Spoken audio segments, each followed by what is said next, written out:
Chapter 1. The Myth of the Unwashed Member. In the grand tapestry of existence, there exists a myth, a notion so insidious, so profoundly misguided, that it has nestled itself deep within the collective psyche of our society.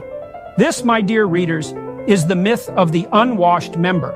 For centuries, we have been plagued by the notion that the care and cleanliness of one's genitalia is somehow an insignificant matter, a trivial pursuit beneath the notice of the enlightened mind.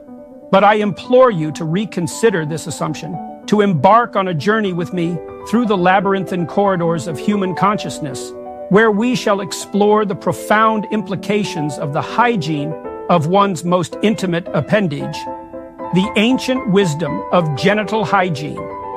To truly appreciate the gravity of this myth, we must delve into the annals of history, to a time when ancient civilizations held knowledge that we, in our modern arrogance, have forgotten. From the baths of the Roman Empire to the meticulous rituals of cleanliness in ancient Egypt, our forebears understood the importance of hygiene not only for the body, but for the soul. Consider, if you will, the symbolism inherent in the act of cleansing one's genitals. Is it merely a banal act of bodily maintenance, or could it be a profound gesture of purification, a reflection of our inner striving for order in the face of chaos? The symbolic implications of a dirty penis. To understand the myth, we must confront its symbolic significance. A dirty penis, my friends, is not merely an unclean organ. It is a manifestation of chaos, a representation of the unresolved turmoil that festers within us. Just as the untamed wilderness can encroach upon civilization, so too can an unkempt member undermine our efforts to maintain order in our lives. Lobsters and cleanliness, a comparative analysis. In my studies of the lobster hierarchy, I have uncovered a striking parallel to the importance of genital hygiene. Just as lobsters engage in dominance hierarchies, so too do we humans engage in social hierarchies. And just as a lobster's cleanliness plays a pivotal role in its status, so too does the cleanliness of our genitalia influence our place within the human social order. Join me, dear reader, as we embark on this journey to dispel the myth of the unwashed member and explore the profound implications of genital hygiene on our personal lives and society as a whole. For in the pursuit of cleanliness, we may find a path to order, meaning, and a well-ordered existence that transcends the confines of mere hygiene. Chapter 2. Sorting yourself out. Down there. In our relentless quest for understanding and personal improvement, it is essential that we turn our gaze inward, even to the most intimate aspects of our being. To sort oneself out, as I have often advocated, extends to every corner of our existence, including the terrain down there. For my dear readers, it is within the recesses of our most private regions that we may uncover hidden truths about ourselves and our place in the world. Taking personal responsibility for your nether regions. The first step on this transformative journey is to embrace personal responsibility, even for the most delicate matters. The cleanliness and orderliness of one's genitalia are not mere trifles to be overlooked. They are a reflection of your capacity to take charge of your life, to confront chaos where it lurks, and to impose the necessary order to thrive. The hierarchical structure of genital cleansing. In the natural world, hierarchies are ubiquitous. From the alpha wolf leading the pack to the queen bee reigning over her hive, order emerges from the intricacies of dominance hierarchies. Similarly, your genitalia are not immune to such hierarchies. The delicate balance of power between cleanliness, health, and vitality must be acknowledged and respected. Maps of meaning for your member. As I often emphasize, our existence is inherently meaningful, and it is our responsibility to uncover and navigate the maps of meaning that govern our lives. In this chapter, we will explore the profound significance of your genitalia within your personal narrative. What stories do your genitals tell about your past, your present, and your potential future? How do they fit into the broader tapestry of your life's journey? By sorting ourselves out down there, we may discover not only personal transformation, but also a deeper understanding of our role in the complex web of being. In the pursuit of order and meaning, we shall navigate the uncharted waters of our nether regions and emerge, perhaps, as better versions of ourselves.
our camera here?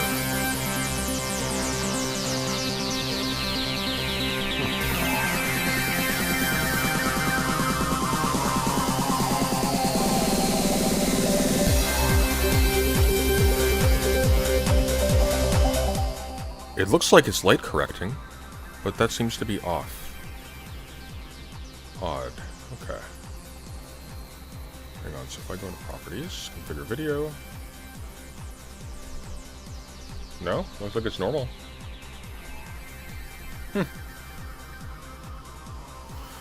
Alrighty then. How are we all?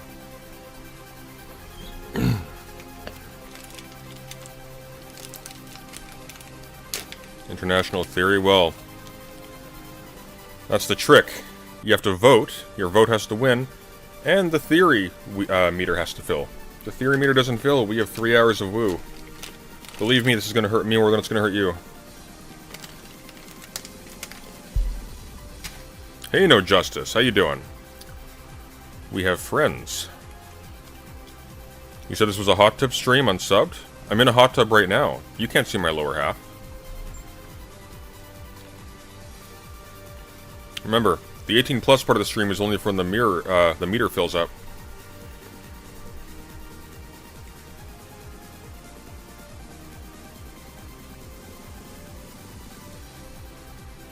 Alright. So, what fresh hell is this? Well, it's actually pretty stale at this point. We took forever getting to it. For which I should probably demand some gratitude from you, because this is going to be pain. This is going to hurt.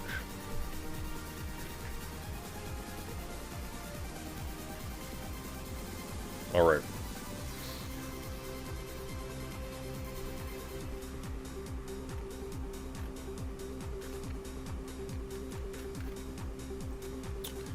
Time to take our woo to the loo. Brianna, woo, pool, Timcast. Wait. Just Timcast, whatever. Anywho.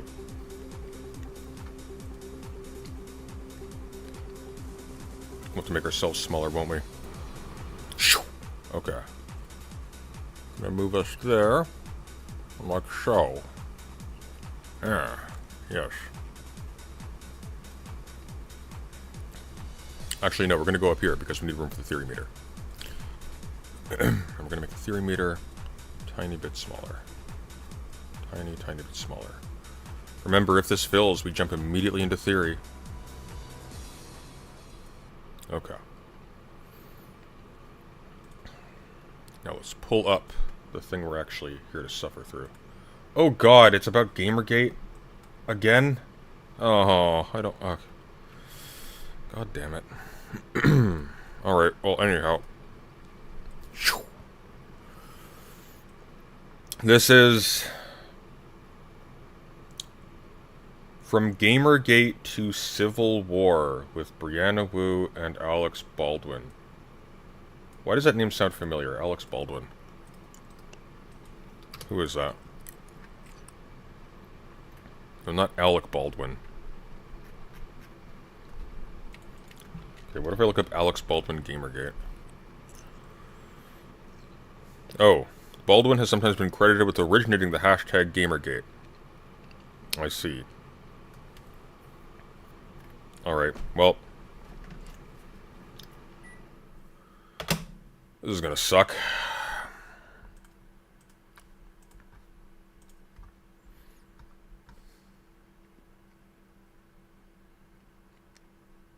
Just a noiseless intro.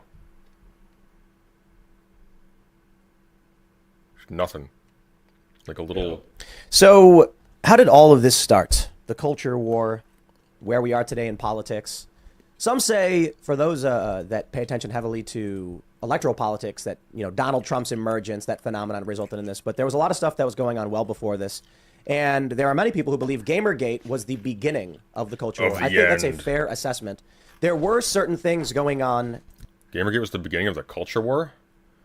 There's been a culture war going on forever. Like, for me, like, my first involvement in any of this was by way of like religious and atheist debates following 9/11 and the publishing of things like Letter to a Christian Nation and whatnot. Unless I have the causality backwards. That's when I became aware of it, and a lot of people were too. And there seems to be a lot of bleed over between sort of culture warriors now and people. Well, I mean back then too, when you had like the internal critiques within the atheist movement or the new atheist movement, where you had like atheism plus, and you had a whole bunch of people going after quote unquote SJWs and that. It didn't start with Gamergate, dear God. That with media outlets, with Facebook, with the algorithms, that ultimately lead to this phenomenon, which leads to things like Gamergate. But I think this was the first time we got a higher level political conversation. And I wonder if it actually has anything to do with politics and more so to do with just a bifurcated generation. Gamergate is the start of the culture conf. Two different tribes of younger people, two different worldviews, and as they get older and move into the political spaces, their divergent worldviews eventually clash. We're going to talk about that. And okay, are any of the guests going to challenge that the culture war started with Gamergate? Because, dear God. Oh my, you know what's great about, you know what I do, there's one thing I like about this? I hate everybody on this panel, which means I have no reason not to be completely fair and generous to everyone because I don't have to. A whole lot more. Joining us to talk about this, we have Brianna Wu. Good to meet you, Tim. Yes, thanks for coming. Do you want to introduce yourself?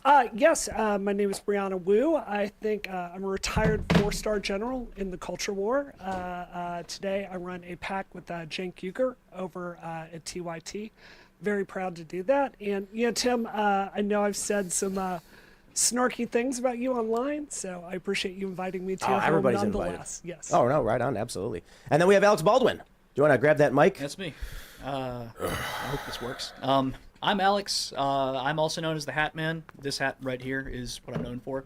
I was the head moderator on Reddit. Make your jokes now, please. For Kotaku Now. I believe you. Action, which was the Gamergate subreddit, and basically that's how I built my not so cult following. Well, so how do we begin then?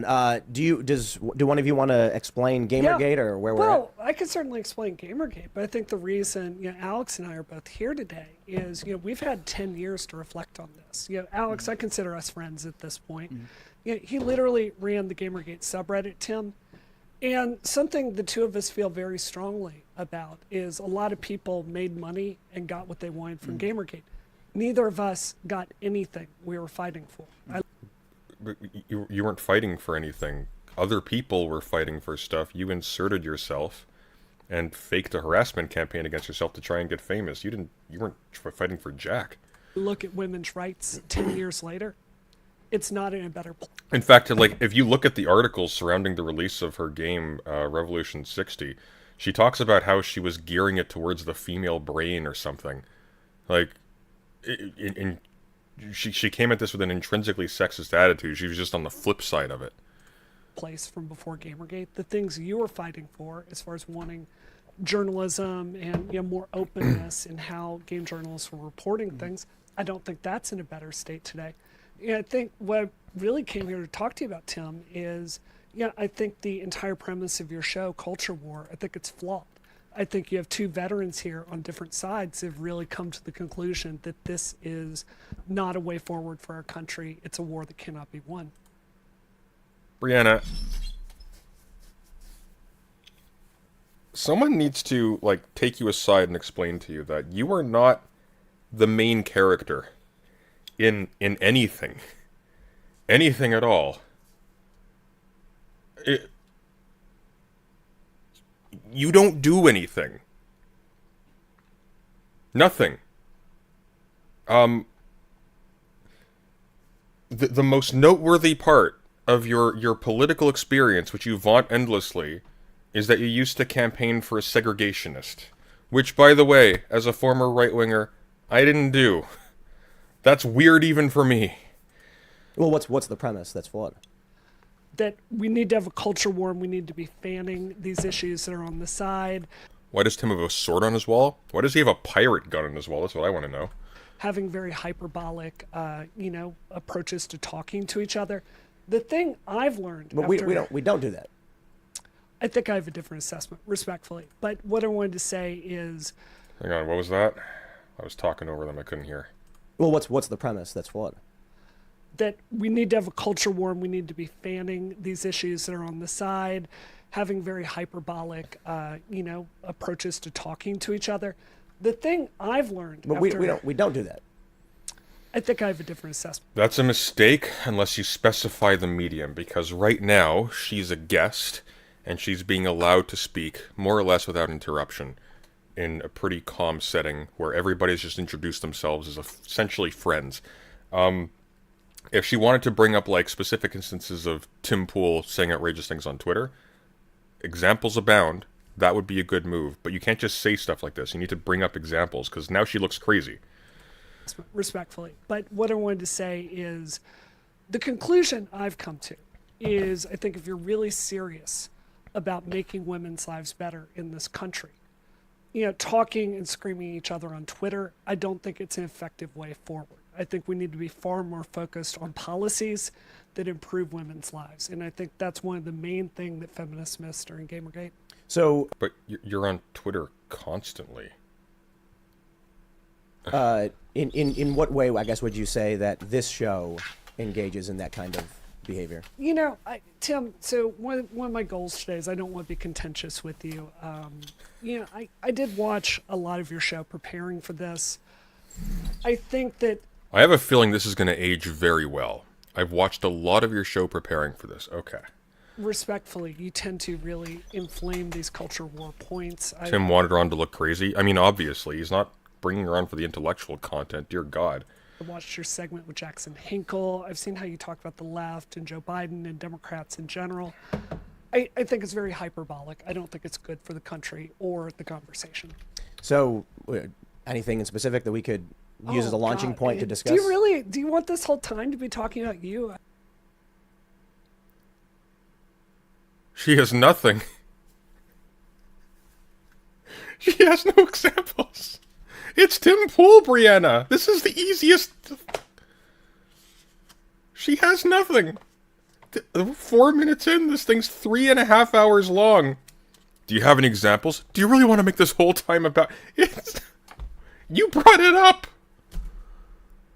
I'd really rather talk about the issues. I'm asking you to bring up an issue that we could use as a launching point to discuss. Sure. Because just saying, like, your show Oh, she's sighing. She has to think of something. Oh, no. does bad isn't anything I can really It's not elaborate on. That's fair. That's fair. So let's talk about the Jackson Hinkle. No, I'll tell you, how about the Liberty Safe thing you did yesterday? I watched this segment on that. And you're talking about, well, leftists believe this. Leftists want to take away your guns. I didn't say that. Leftists or people on your show did. No one said that. Oh, my God. I don't like Brianna at all. I kind of despise her, honestly, but I'm feeling bad for her right now. This is... Oh, God. They're going to be upset about this. This is your preamble. This is the first thing... Nobody said that. People So- go watch the segment. Right, make and for their own sure. appraisal. So one thing we're very clear about is that Sure. leftists are pro-gun. Some leftists are A large portion, like the John Brown Gun Club, the Red Guard, you've got a lot of organizations that are more revolutionary, are very pro-gun. So we didn't say that. That's not something we talked about. I hear what you're saying. I respect it. I watched the segment. I came to a different conclusion. My point. But give reasons, Brianna. Give fucking reasons. I came to a different conclusion on the basis of you said blah, blah, blah, blah. That's all you gotta do. What's the point of watching his show in advance if you're not gonna be able to draw upon any of it in the conversation? What's the point? You've just wasted your time. Here is, I think there are, even if What are you drinking to cope? A Lighthouse Brewing Company Numbskull Double IPA. It is excellent. I will give you the premise, just for the sake of a discussion here, your show is not part of this. I think it is, but just to move forward, let's say other shows are doing this.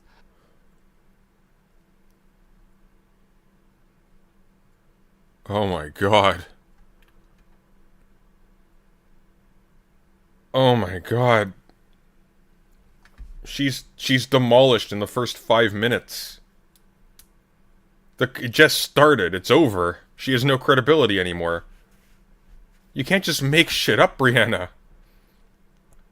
This is like on permanent record. People are going to be laughing about this for years. I think we are madmen with our hands around each other's throats, and I think we cannot let go. You did a segment with Jackson Hinkle that I found tremendously disturbing. And, I think he was here talking about a bunch of, frankly, pro-Kremlin talking points. And the whole time I'm watching it, Tim, I'm thinking about how the whole reason that Vladimir Putin chose to invade Ukraine at this particular moment is we are so divided. He sees us as weak and stupid and unable to agree on anything. What do you mean at this particular moment? This has been going on since 2014. And I think January 6th was really his moment that he knew America was too divided to stop what he wanted to do. And I do think that division is She thinks Vladimir Putin invaded Ukraine because he saw an opportunity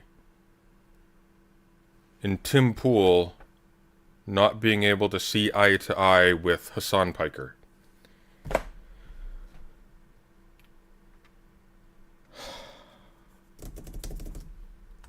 a function of the culture war. I agree. Yeah. And I think, I actually agree. Vladimir Putin took the opportunity, January 6th being a component of the division in America, to say, if war is to escalate in Eastern Europe or in, say, the Pacific Theater, the U.S. is in serious trouble because it can't even agree with itself how to respond to these things. That's right. So if you've got Republicans just saying no to funding Ukraine's, the war in Ukraine, and Democrats saying yes to funding it, Vladimir Putin, China, they've basically got carte blanche to a certain degree, because the United States, if it escalates to a direct confrontation with NATO, which it's on the verge of doing, sure, we vote out. We voted out. I mean, you're going to get a lot of people who are going to vote for someone like Donald Trump to avoid getting involved in international conflict. So just a quick fact check. You said a moment ago that you brought up liberals that support guns. There are a lot of liberals. Well, that support leftists and guns. liberals are different. Sure, fair enough. There are a lot of people on the left that support.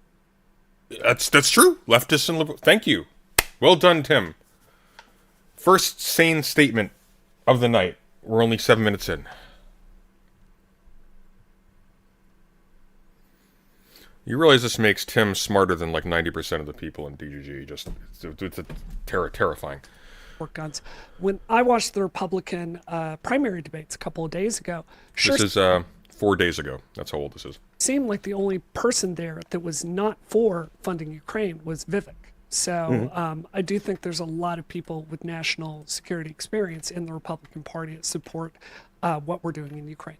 Yeah. Vivek, I believe, was staunchly opposed to it. Yeah. Nikki Haley, I think, was probably the most in favor of it. Yeah. Mike Pence was very for it Right. as well. Yeah. Nikki Haley was very, very much like boisterous. I mean, they all were in favor of U.S. intervention in Eastern Europe. Right. Yeah. Don't you think their foreign policy experience might be why the right and the left are kind of agreeing on this at the top levels? But the right and the left aren't agreeing on it. Yeah, Trump's position is anti the funding of Ukraine. His position is he stops the war overnight if he gets elected, whether that's true or not. He's got the majority of the Republican primary polling. Sure. So he's the clear favorite. To be fair, though, I mean, if you were to combine all of the other candidates polling, which is fairly pro, minus DeSantis and minus... DeSantis is a bit middle of the road. Yeah. Tim Pool is the brain in this room. Think about that. This... Oh, God. This is horrifying. Minus DeSantis and Vivek, you've probably got around, what, 28 to 30... Vivek? Is that how you pronounce it? 30% GOP support. We've got Vivek and Vivek. I thought it was Vivek, like in Morrowind. For intervention in Ukraine. But I think if you actually do polling directly on U.S. involvement in Ukraine, it's lower than that in the Republican Party. Yeah, I think that, what I find in my job, which is running a PAC. Thank you, Dietrich, for the $2. Can we pay to decrease the meter? Well, you filled it a tiny bit. Just so people aren't too demoralized. We are now $2 in, friends. We're gonna go there.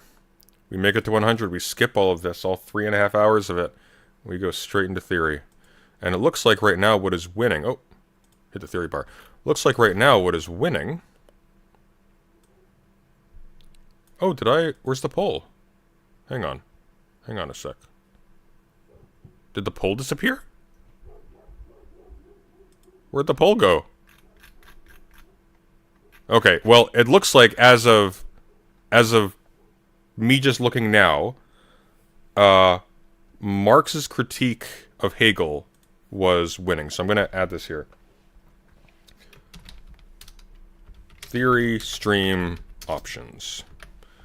So we have tonight Marx's critique of Hegel's politics. I'm really hoping that one gets picked. And the second winner was more maps of meaning. We'll be going into the second section on the actual maps of meaning, which should be interesting to poke at, but I mean, come on, Marx's critique of Hegel. I've got stuff to say on that one. Anyways, this will be the tiebreaker. And doing a lot of polling and missions like that. I do find that Ukraine I may have accidentally clicked end poll. That's possible. is not a top thing. And one of the things I think people like you and I sometimes forget is we're tuned into this stuff 24/7. I subscribe to like 5 newspapers. I watch You should get your money back. every show I can all day on YouTube. Normal people are out there. They're thinking about drug prices. They're thinking about their house. They're thinking about inflation. They're not as focused on foreign policy as you and I are. And I think one of the reasons I think you're really wrong about the Biden administration. She's very focused on foreign policy, which is why she knows that Putin invaded because he saw divisions between the online left and the online right in the culture war.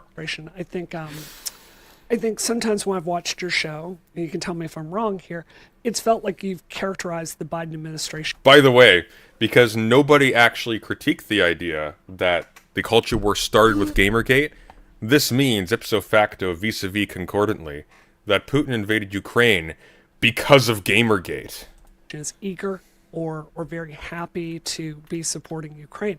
I think from the Biden administration's position, every single presidential administration since George Bush has wanted to do Towelcat says, for $5, I hate political theory, and yet you fund it.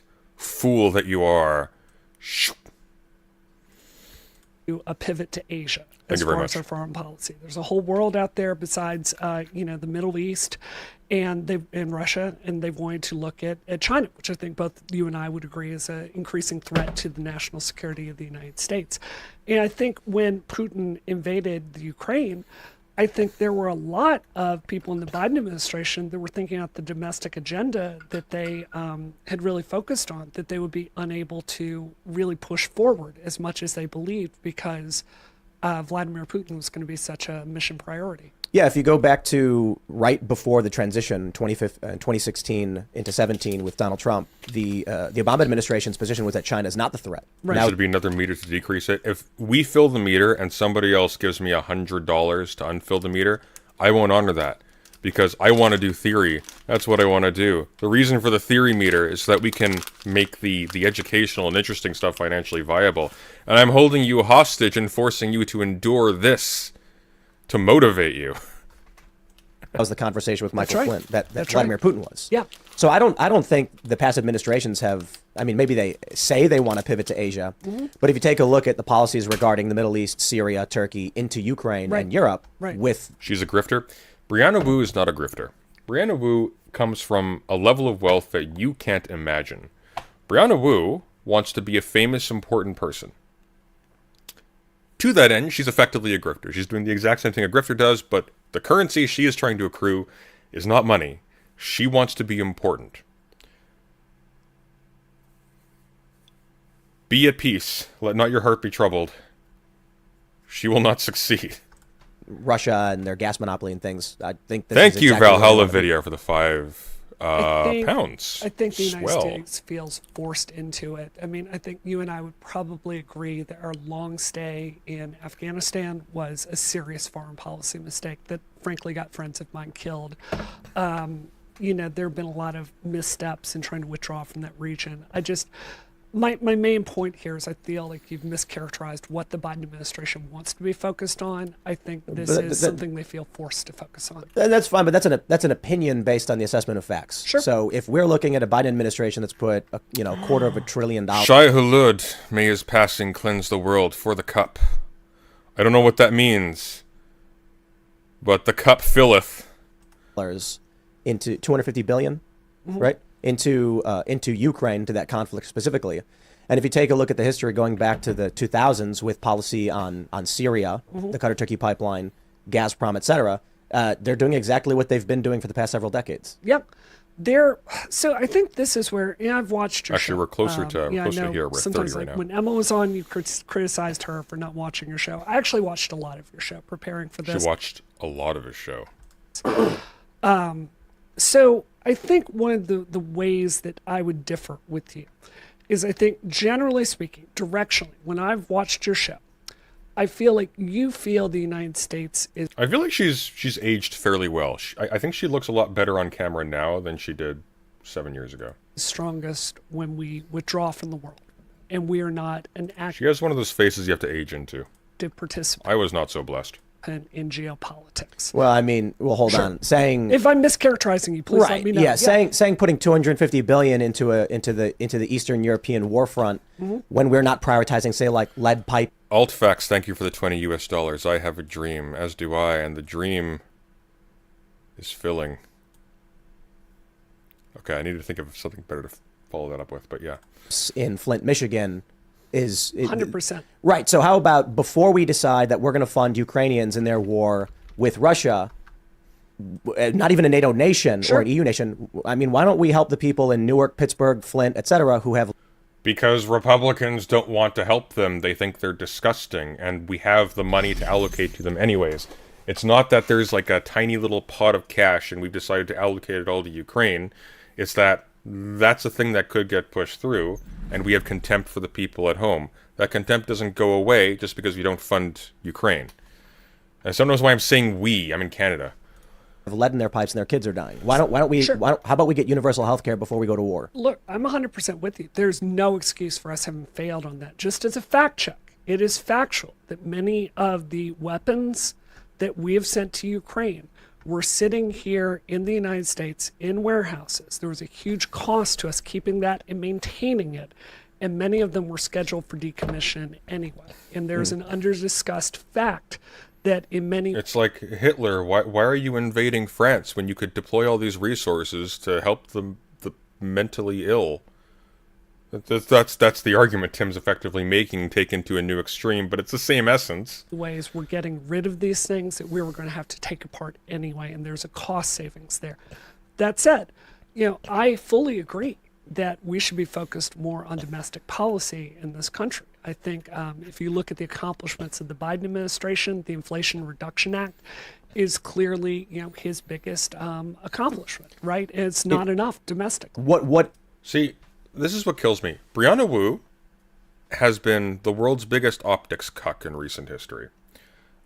She's used her money and her connections to insert herself into conversations with which she has no conversance, in order to declare, you're too silly looking and bizarre to be advocated for.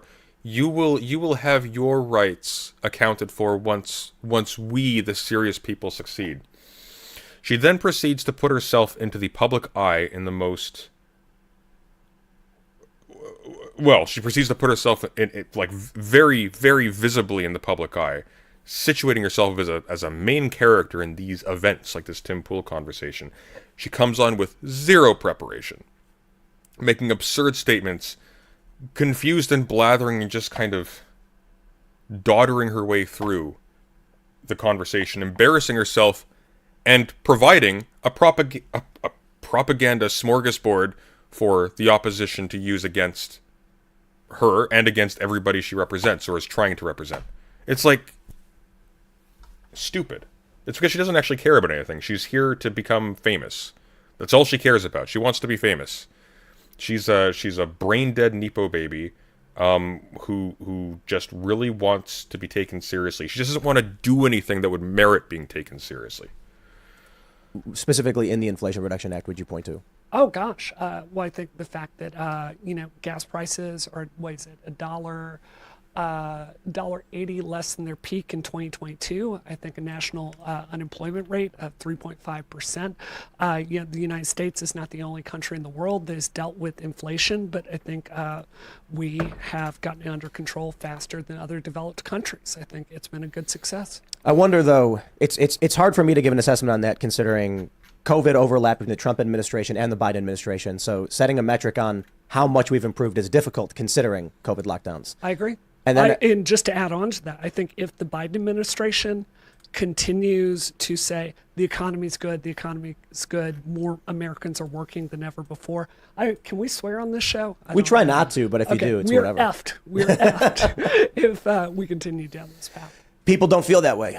People feel like things are getting worse. That's right. And now you've got, I don't know exactly where we're at with the Fed raising interest rates, but it's getting quite alarming, in fact. And I'm wondering if, as student loans start kicking in, the people who haven't been paying over the past several years are not going to be able to start paying now. I agree. So it doesn't seem like, whatever the Inflation Reduction Act may do, I do think the name is one of those, right? They give these. No, Brianna who came from extreme wealth.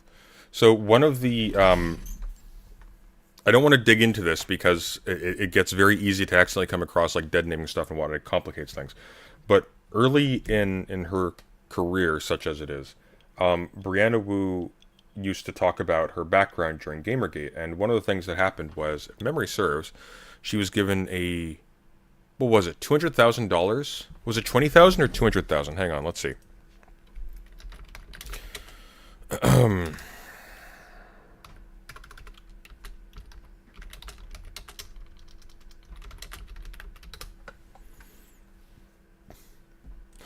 Holy shit. Yeah, so her parents gave her, her adopted parents, I believe. I could be wrong about that, but her parents gave her $200,000. That's from her parents to start an animation company. That's in college. $200,000. You cannot imagine the amount of wealth it takes to give away $200,000 on your kid's whimsy. That's insane. That's insane. Most of you, I would wager, are probably making below $50,000 a year. No, $200,000. $400,000 was for the video game. $400,000 was what she accrued for Revolution 60, which was insanely bad. And I think about $50,000 higher than the budget of Amnesia: The Dark Descent, which is... So it's obscene. It is obscene. One of the things you're up against and what you need to make peace with is that despite the fact that you're quote-unquote on the left, you still rely on the same media apparatus as everybody else. And so people with a lot of money, rich people who see a niche wherein they can make a name, are going to buy their way in and they're going to try to take it over from you. This is why I'm really disgusted with a lot of people on the left giving Brianna Wu a free pass through. I think on Keffel's part, that's an extremely, demonstrates extremely poor judgment, letting this person in and running interference for them. This is really dangerous. You're effectively allowing nepotists to take over your movement and embarrass you. That's not good. That's not good at all. That hurts us. In a serious way. A very serious way. These bills' names to make it look like, Patriot Act or whatever. Right. But I'm quite concerned about where the economy goes, and I'm not an economist. I can see what the Fed is doing, and I can see how. You got two big indicators socially, which is like Michael Burry saying, or the reports that Michael Burry took a $1.6 billion short against the U.S. stock market. Ooh. And he's the guy from that. The Big Short. Wow. Right. And so I'm wondering if he's looking at it similarly to how the housing crisis happened, in that the government gives out student loans to people who don't have a career, and there's no indication they'll be able to pay that money back. Yeah. And now with student loans kicking back in, we may be looking at something similar. Not the same, because I don't think they're doing student loan backed securities or anything like that. But when these people stop paying, there's going to be a hiccup, which is going to cause a serious issue. More importantly, to add to that, if young people can't buy houses, then the housing market ceases to exist. I mean, it's gonna plummet when we're looking at millennials into their mid to late 30s and they can't buy homes. Then then what do you do? I mean, the value of the house has to collapse. Tim, I'm 100% there with you. I think one of the things I think the Biden administration has not communicated effectively and certainly not solved is two things: car prices and house prices. My husband and I, we were fortunate enough to buy our first house. God, what year was it? 2017, 2018. We got it for $600,000. That cost my house. You'll find this funny, by the way. I looked this up. I was kind of curious. So, Revolution 60. This is your game. Okay. You can find this on Steam. It's still there for $10.99.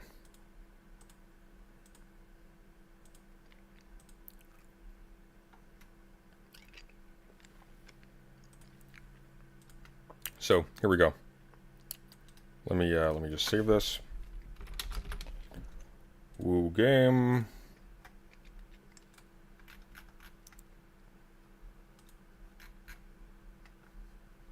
Why is that not saving there?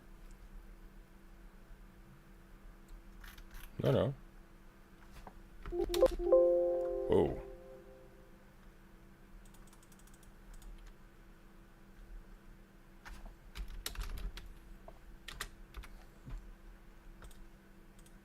Okay. I think we got it now. Why is it not showing up? Oh, here we go. Okay. There we go. Brilliant. All right. Sorry about that. Okay, so this is the game. $400,000 budget, okay? $400,000. Now this is why it's funny. So look, mostly negative. I played it on stream. I got a refund. It was really bad. But Spaceships and Sets by Hugo Award winner Frank Wu, okay? Now, I'm not down on Frank Wu. I don't know anything about him. I got nothing against him. But here's what makes this funny. When it says Hugo Award winner, you think, oh, this is like a major contributor to science fiction or something. It's fan art. It's the Hugo Award for fan art. He won the Hugo Award for fan art so often, apparently he had to request to not be nominated again in future. No shade to that guy. I don't know anything about him. Power to him, but dear God.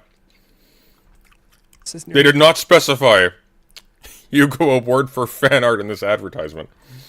In value, right? In those But is it really doubled? You know what I mean? It's certainly not worth it. It is a mediocre, like my own realtor, when we bought it, called it a mediocre, forgettable, split level in Dedham, Massachusetts. It's just wow. Thank you, Meme of Tomorrow, for the $20 towards the resolution of the theory hostage crisis. Yes. Yes. We are getting close, friends. Normal house. Like, it's great. Yeah. I love owning a house, but it's not, a compound like you've got. Yeah. Just a normal house. And it's $1 million for most people out 20, 30 minutes outside of Boston. That's crazy. It's worth more than this. No one, well, there you go. I mean, really, even with all the... We're in the middle of nowhere. Yeah. This So place is really nice. You get... Let's see, hang on. Brianna Wu house.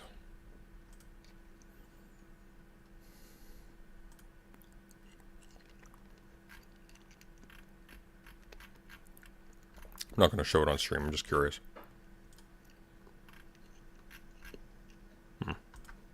Yeah, to be fair, though, this is also modular. Yeah. Right? This was just like hodgepodge, connect the dots construction. Where is the Timcast compound? Apparently he's got like a crazy underground skate park or something. Which makes sense because he's like perpetually 13 years old. But it's...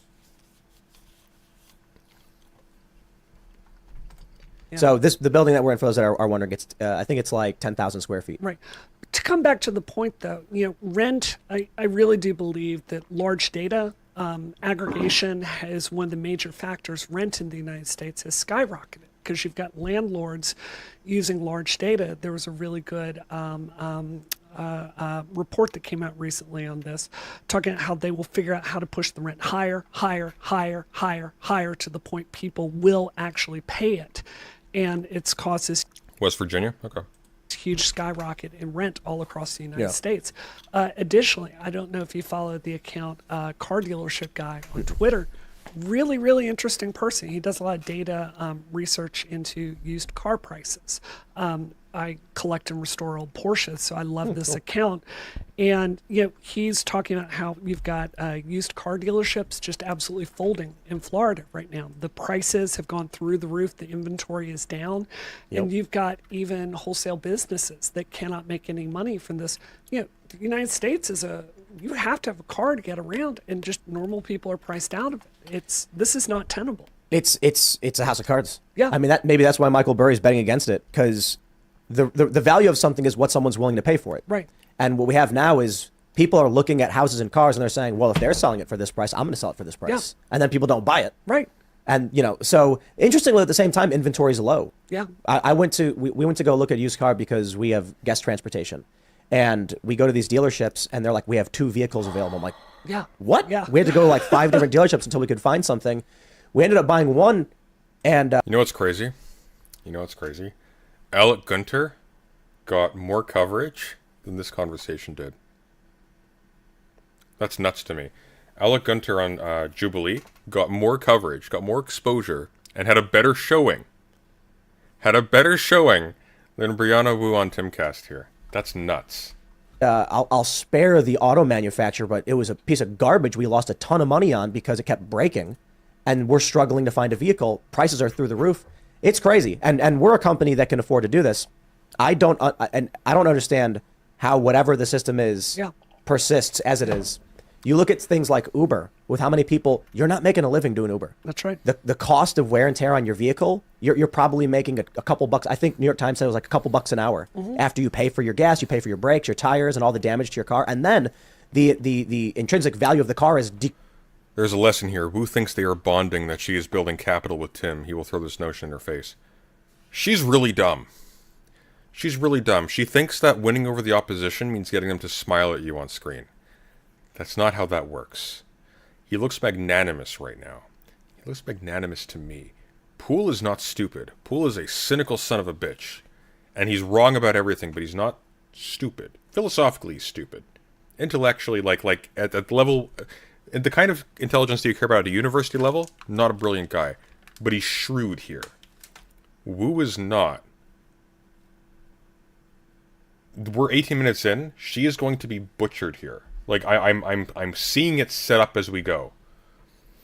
decreasing because you're driving it too much. Right. But there are people who think this is short-term cash. Right. So all of that, especially with He's got a brain under the beanie. Well, it's easier to tell given how little hair is obscuring it. housing markets. Oh man, don't get me started on like Airbnbs and everything.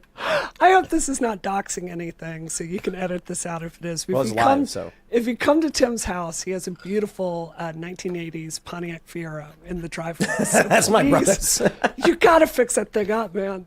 Oh, my brother's got two. I know, it's gorgeous. This is the car in Fast and Furious that went to space.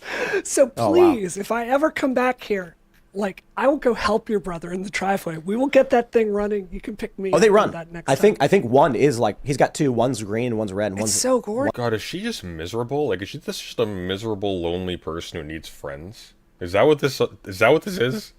perfectly Oh my fixed up. God, that's a great Yeah. car. But let's do this. Let's we agree on a lot. Let's talk about where the disagreement comes in and how the concern, I suppose, is as tensions escalate in this country Yeah. in scary ways. Many people believe it all started with the first big battle of the culture, whatever you want to call it. You mentioned you were a 4-star general. Is Gamergate. Yes. Retired. God. Retired. Yes. Yeah, Gamergate Oh, is no. really interesting, especially Please, for the love of God, audience, fill the meter. I don't want to do Gamergate stuff. the differing views on what it was. So maybe we'll start with that and we'll quickly move forward. I don't know if you wanted to chime I've in. talked too much. Why don't you go, Alex? So, God, Gamergate is not something that you can simply you can't simply describe it. It's too Yes, you can. It was a whole lot of dumb shit. Amorphous, vague. I would say so. Nebulous? Well, not so much vague. It's just there are clashing narratives about what it is.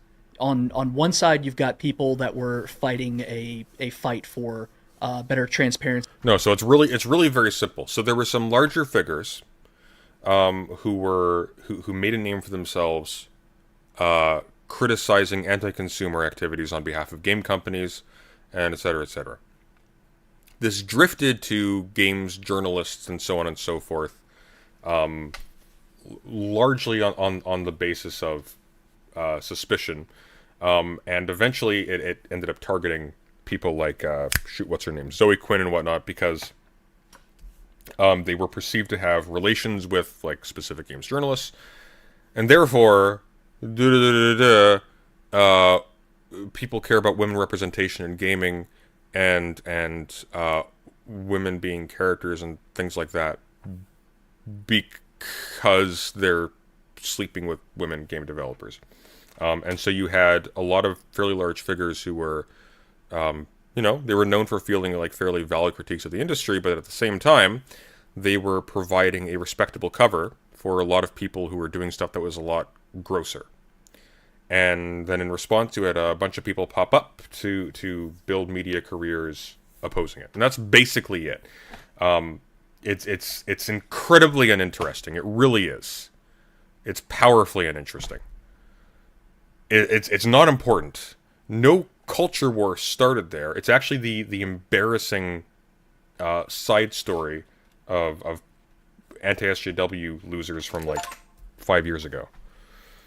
See better ethics in games journalism and the gaming industry as a whole, less nepotism, so on and so forth. And on the other side, you've got people who say, no, this movement is... Basically, loads of chuddy neckbeards made a lot of money off of it, essentially. Any kind of ethical concerns they have is a smokescreen, and what they're actually about is harassing women and minorities and trying to get them out of the gaming sphere. Anti-progressive, if you want to call it that. So I've heard those visions of it. Did you have a different view? I think so. I think it was very bifurcated. We're friends. I think after 10 years, I truly believe you ran the Gamergate subreddit. It's something I had some issues with, but I truly do believe you personally were in it to. Anita Sarkeesian did nothing wrong. Her greatest and only sin is being mediocre at Hitman. Her greatest sin was being obnoxious and giving shallow media analysis, in my humble opinion. But yeah, like she was a pretty vanilla, run of the mill. Hey, isn't it interesting how women characters in games are always practically nude or in skin tight outfits, and Batman has the dignity of a cape covering his ass or something like that. Like, it's boring stuff. Like the attacks against her were ridiculous, but she also made bank doing it. Because of some concerns about journalism, I know you yourself went to J school, and this is your focus. I believe you when you say that. I think the outcome of Gamergate is actually a lot wider. It was the start of how we now argue online.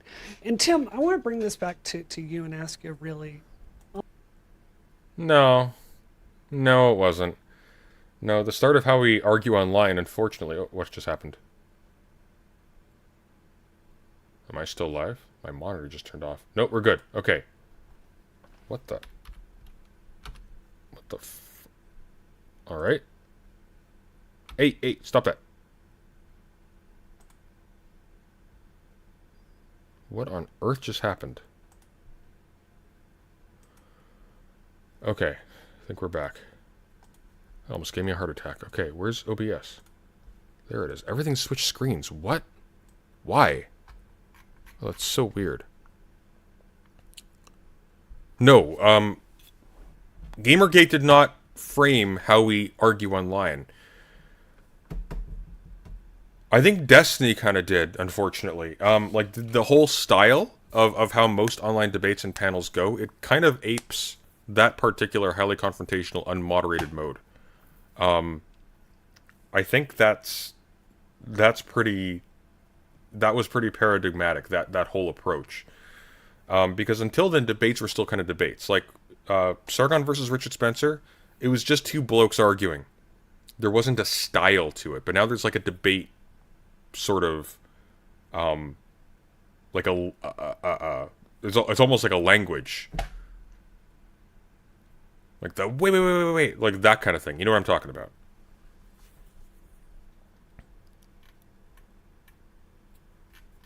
Ugh. No, it debates Destiny by a decade. I have no idea. I didn't pay that much attention to this. But like that kind of thing Like, I don't know. What are you referring to, Planet Janet? I am curious. Honest question. So with my current job, I work with Cenk Uygur. I've gotten to know a lot of people in this space. Destiny, I know you're friends with him. He's great. He's a really good person. You can't say that, Brianna. You can't say Destiny's a really good person while you're pretending to be in Keffel's camp still. He was he was publicly considering funding Kiwi Farms. He directly attacked her character in a very serious way. To be fair, so did she. But you can't play both sides with this. These are existentially conflicting people. And a commonality that I Like, see, why would you say he's a good person? That's so stupid. That's so stupid. as I get to know. What do you mean he's a good person? Like, can you imagine? Like, just picture this for a second. Destiny, for whatever reason, gets some kind of audience with people in the Democratic Party, and he's actually, like, recognized as some kind of representative figure. Hey, Mr. Bonnell, I read something kind of interesting on Reddit about you, plotting to murder a kid and his father because he DDoSed your gaming stream? I'm sorry, like, how stupid are you? People in this space is all of us carry a certain level of, I think trauma is too strong a word, but you get screamed at all the time by everyone taking the worst possible interpretation of everything you say. And I think it damages every single public figure out there on the right and the left. I had a conversation with Lauren Southern about this a few days ago. This is just, it's a commonality. And I think at its core, Gamergate was the start of this really destructive personal way that we argue online, where if you don't like somebody, you go into their past and you find stuff they've said that you disagree with, and you get a mob together and attack, climp chip it. Okay, but Brianna, to be fair, like, the stuff you said in the past that people disagreed with was campaigning for a segregationist in your 20s when you were an adult. Put anything you've set up that's stupid on subreddit and you destroy the person. And that's my core message to you, man, is, look, my hands are covered with blood in this, as much as anyone's can be. I've come to the conclusion that... Then why are you here? Shut up. You have no credibility. Just fuck off. Like, seriously. This is a war and a tactic that does not do anything but lead us into misery. And I think if you're serious about the issues we're talking about, I think the only sane thing for people to do that truly care is to get off Twitter and talk about public policy. Just one more thing. If I could go back into time for Gamergate and do something different, I would have deleted my damn account, and I would have taken that moment where Intel was putting up $100 million to help women in tech initiatives. And I would have spent all that effort behind the damn scenes trying to get game companies to commit to getting over this hiring bias that they do have in the game industry. That would have been 1 trillion times more constructive. It would have led to actual changes in the game industry. And now, as we find the labor conditions in the game industry are an S show, no matter if you're male, female, whatever, like, it would have helped set a standard that would benefit everyone today. I got caught up in something that was, I understand why I did it, but was not productive. And this is what I'm trying to tell people. We've got to focus more on policy and less at screaming at each other. I agree with the screaming at each other, but I disagree only somewhat on policy. I think culture matters more than anything. Politics, of course it does. Politics being downstream from that. Sure. And so when it comes to issues of the internet, you do have, there are grifters. Grifters exist. They exist to generate attention, and they put out things that are fundamentally false or mischaracterizations with the intention of generating traffic, making money. It's not just politics, though, right? So I talked about Nikocado Avocado yesterday. Are y'all familiar with I apologize. Nikocado Avocado was a thin man 6 years ago who was doing what's called mukbang. Oh, the fat video you tweeted. Yeah. Yeah. And so there's a video that was tweeted out by an account called Clown World showing a thin man and woman and then a fat man and woman. For clarification, the woman is not the same person. Right. She's a cyclist. She's fit and exercise and all that stuff. But this is a similar phenomenon that people embrace something that generates revenue and traffic. Yeah. And then they keep exacerbating it and getting crazier and crazier with it until you have a guy who is morbidly obese riding around on a mobility scooter, but using that to generate revenue. So after there were serious concerns about this dude's well-being, because he started gaining massive amounts of weight, there was like a conversation saying, you need to stop doing this. Right. Instead, he's put out videos of him riding a mobility scooter and smashing his chin and embracing the morbid obesity because it generates, my presumption is, he is playing into the role that gets him traffic, the shock content. His videos went from hundreds of thousands as a thin man eating food to millions now as two morbidly obese. And I got to tell you, man, you look at the comments on his latest video, there was that woman. She's grunting and making noises as she stirs noodles. And I'm like, this is not content where it's like a food taste test. Right. This is not Gordon Ramsay saying like, I really like the salting. This is some kind of like a fetishist content where they want to hear the man and the woman grunt and groan while they eat food. And then they embrace the vice, I suppose. That's just, I don't want to just go too much into that, but my point is that happens in every genre, you name it. Every space, be it gaming, movies, food, cards, politics, people are constantly looking for the next thing that will get them more traffic to embrace, to push, and to become. Yeah. So two things here. I think something you and I have in common, I hope this is okay to say. I've seen clips of you where you were heavier. I've certainly faced the same thing. I put on, when I was running for office, 120 pounds. That was very difficult to take off. Right? You mean when you were running for office and you failed because you weren't trying hard enough? Oh my God. Okay, so look at this.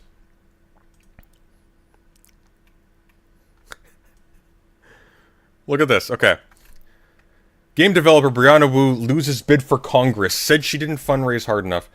Our campaign raised almost $200,000, she noted in Twitter shortly after polls closed. And truth be told, I did not put nearly the amount of work into this that I should have.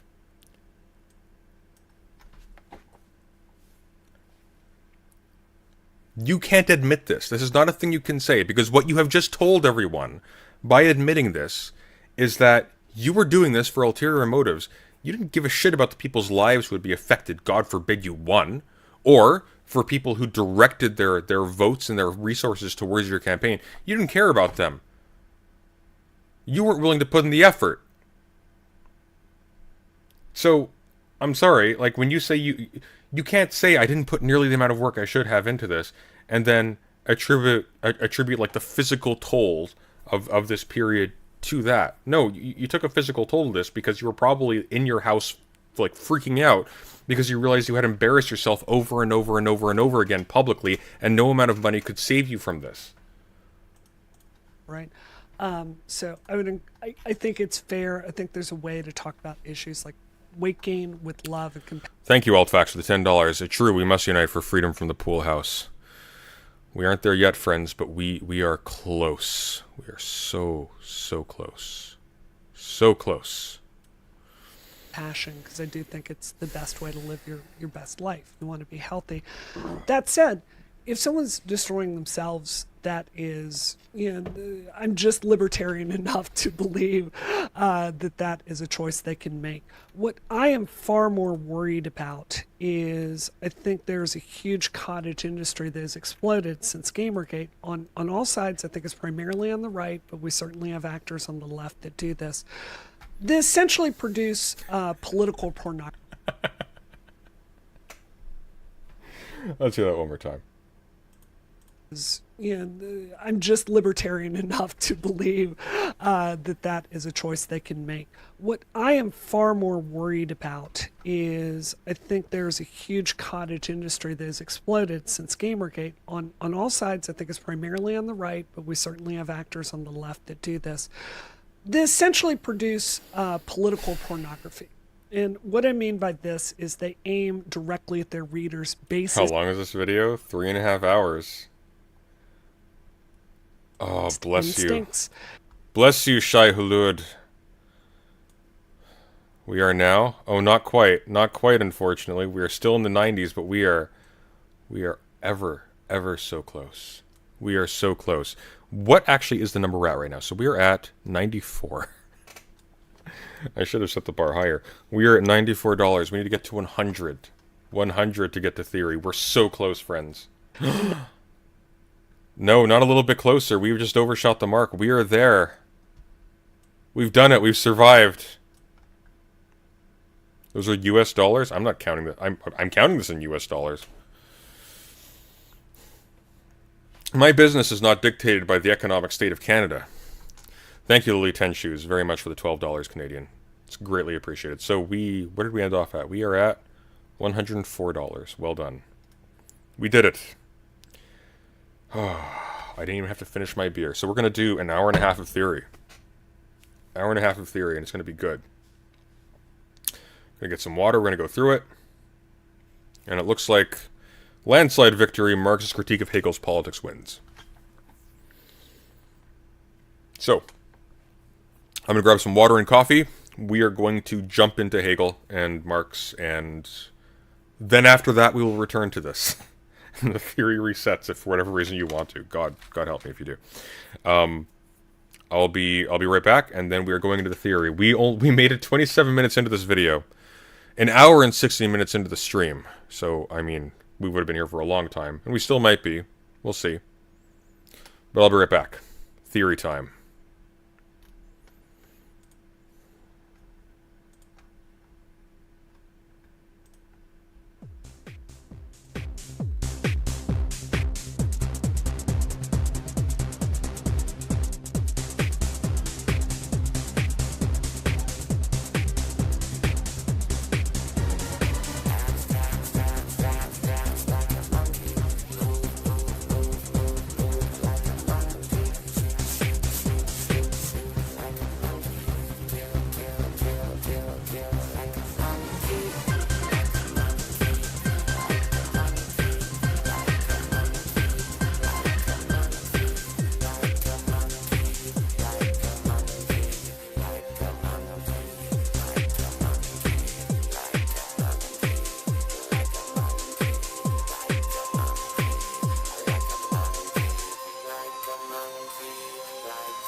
All right.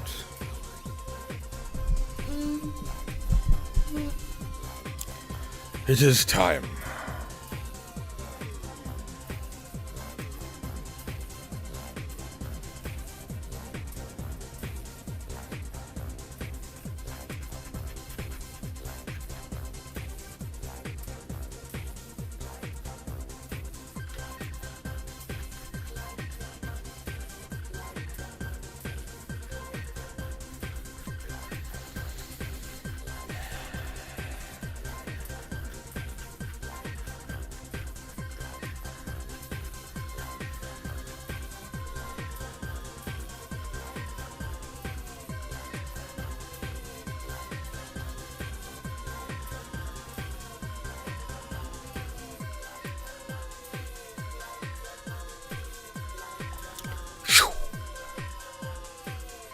All right.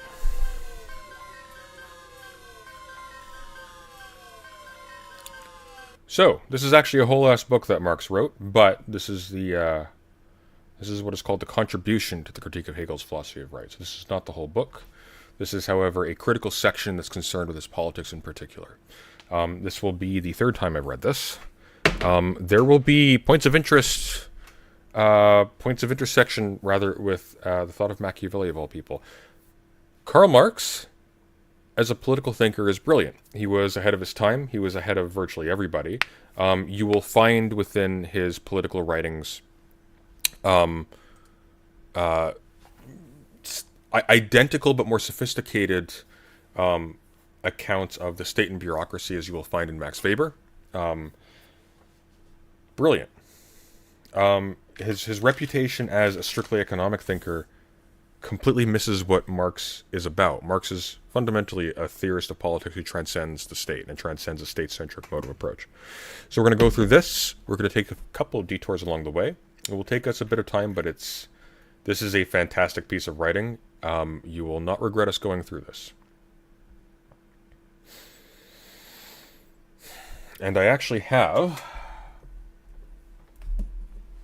I don't know if we'll actually end up using it, but I actually have a copy of Hegel's Elements of the Philosophy of Right that I did read all the way through, and I can prove it, because I annotated every single page. You can see my writing on the side. And to be honest with you, I'm still not sure I get it. But let's begin. The state and civil society. The idea is made the subject, and the actual relation of family and civil society to the state is conceived as its internal imaginary activity. Family and civil society are the premises of the state. They are the genuinely active elements, but in speculative philosophy, things are inverted. When the idea is made the subject, however, the real subjects, namely civil society, family, circumstances, caprice, etc., become unreal objective elements of the idea with a changed significance. So what he is pointing out here, what Marx is pointing out, is that in Hegel, the state provides the conditions of the realization of family life and identity and things like that. Marx is going to argue that the state is an ideological construction, and that it actually is emergent from interactions between concrete, real people, apart from their identities as determined by their role in an ideological state structure. Rationally interpreted, Hegel's propositions would mean only this. The family and civil society are parts of the state. The material of the state is distributed amongst them, quote, by circumstances, caprice, and the individual's own choice of vocation, unquote. The citizens of the state are members of families and members of civil society. Quote, the actual idea, mind, divides itself into the two ideal spheres of its concept, family and civil society. When we're in quotes, he is quoting from Hegel's Elements of the Philosophy of Right. By the way, really fascinating book. Very difficult. Probably the easiest and clearest book of Hegel's to go through, though, in my humble opinion. The actual idea, mind, divides itself into the two ideal spheres of its concept, family and civil society. That is, its finite phase, unquote. Hence, the division of the state into family and civil society is ideal, i.e., necessary as part of the essence of the state. Family and civil society are actual components of the state, actual spiritual existences of the will. They are modes of existence of the state. Family and civil society constitute themselves as the state. They are the driving force. That's Marx. According to Hegel, they are, on the contrary, produced by the actual idea. It is not the course of their own life which unites them in the state. On the contrary, it is the idea which in the course of its life has separated them. Is this the Marx Engels reader? Yes, it is. When I initially read this, I think I read this in the David McClellan compilation of Marx's writings. I don't believe that one comes with any of Engels' writings. This, by the way, though, if you can get a hold of it, I think it's actually out of print. The Marx Engels reader provides fantastic commentary, and it's a massively representative selection of readings, and they're very well selected. This is very good. You will benefit so much from just reading through the supplementary materials in this. Also, the best introductory essay on Marx I've seen.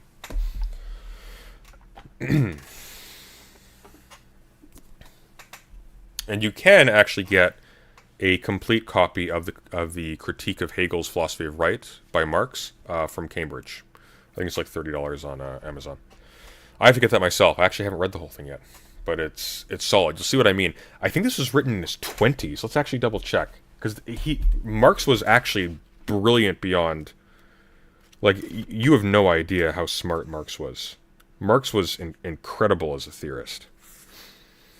1843, so he would have been... Holy shit. He was like 25. He wrote this when he was 25. Oh, I gotta up my game. According to Hegel, they are, family and civil society, on the contrary, produced by the actual idea.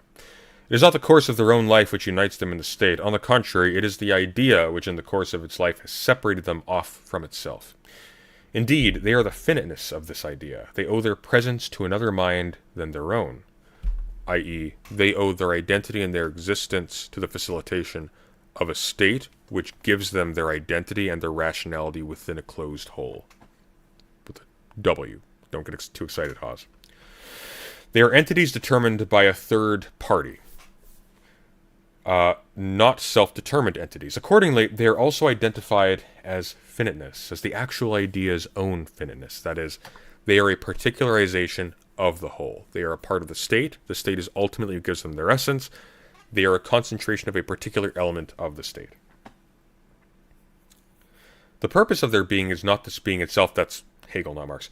The purpose of this being is not this being itself, of their being is not this being itself. Rather, the idea separates these presuppositions off from itself, quote, so as to emerge from their ideality as explicitly infinite actual mind, unquote. Hegel, by the way, is a very strange lingo, so it'll be a little bit difficult to get, but Marx actually explicates it very strongly. By the way, thank you, Rick, sorry for the $2. Appreciate it. Haas said he mastered Hegel at 19. I mean, maybe compare it to perspective philosophy.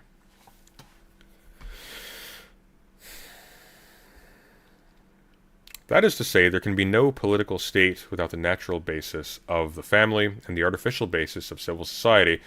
They are for it a conditio sine qua non. But the condition is postulated as the conditioned, the determinant as the determined, the producing factor as the product of its product. This is what Engels means when he says they were putting Hegel on his head, or right side up, rather. Precisely because Hegel privileges the idea as being that which conditions the actual conditions of its being, when the case is actually the complete reverse. You do not have a state without deep and complicated and robust relations of the type that Hegel makes conditional on the existence of the state.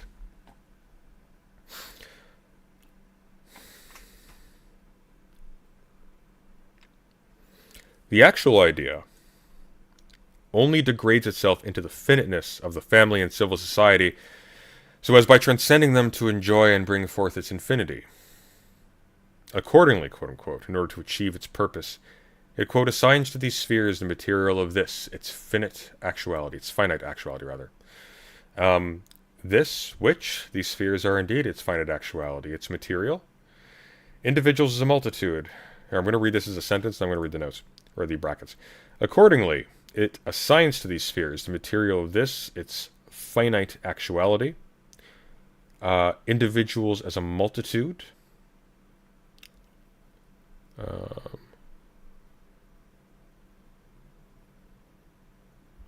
This composition of the state is here expressed as an act of the idea, as an allocation which it undertakes with its own material. Put more simply, the state facilitates the existence of these different group identities and these different sort of forms of life. Without the state, you don't have the apportionment of its overall community to allow for the existence of the family as such. Marx is arguing the reverse. It is the existence of robust social relations at the human level, at the concrete level, that makes the state possible, that in fact gives rise to it. And later on, I don't know if he does in this essay, he does in the Jewish question, definitely. He's going to talk about how the bureaucratic element that actually forms the manpower and the actual acting part of the state ends up treating the state as its own private property against the more concrete human element. Precisely because it is itself sort of intrinsically parasitic upon it.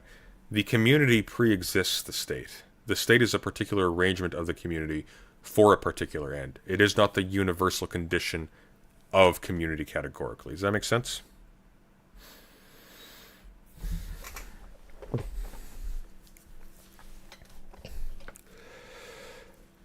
Hegel thinks you can't have family and society without a state. Not exactly.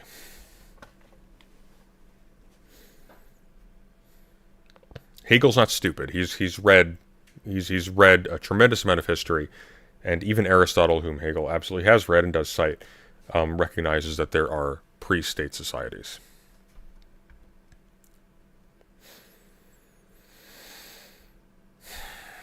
Where were we? Here. The fact is that the state issues from the multitude in their existence as members of families and as members of civil society. Speculative philosophy expresses this fact as the idea's deed. Not as the idea of the multitude, but as the deed of a subjective idea different from the fact itself. When he says speculative philosophy, he's referring to Hegelians, or Kantians, or whoever. Or Aristotelians, even. He's talking about people who theorize the concept state first, prior to an analysis of the actual empirical conditions of that thing coming to be in the world. So, one example of doing this, that's probably pretty familiar to a lot of people here, is Aristotle's idea of the polis as the flourishing as the condition, rather, of the flourishing of the human being. And it's a condition of the flourishing of the human being because there are quote-unquote virtues that only emerge within a political context. And so you see the vicious circle that's taken place. The polis is being treated as the apex of human development by a reference to characteristics that it culturally fosters in its members, which is not by itself a contradiction until you recognize that the recognition of these as virtues is conditioned upon the state conditioning us to treat those as virtues in the first place.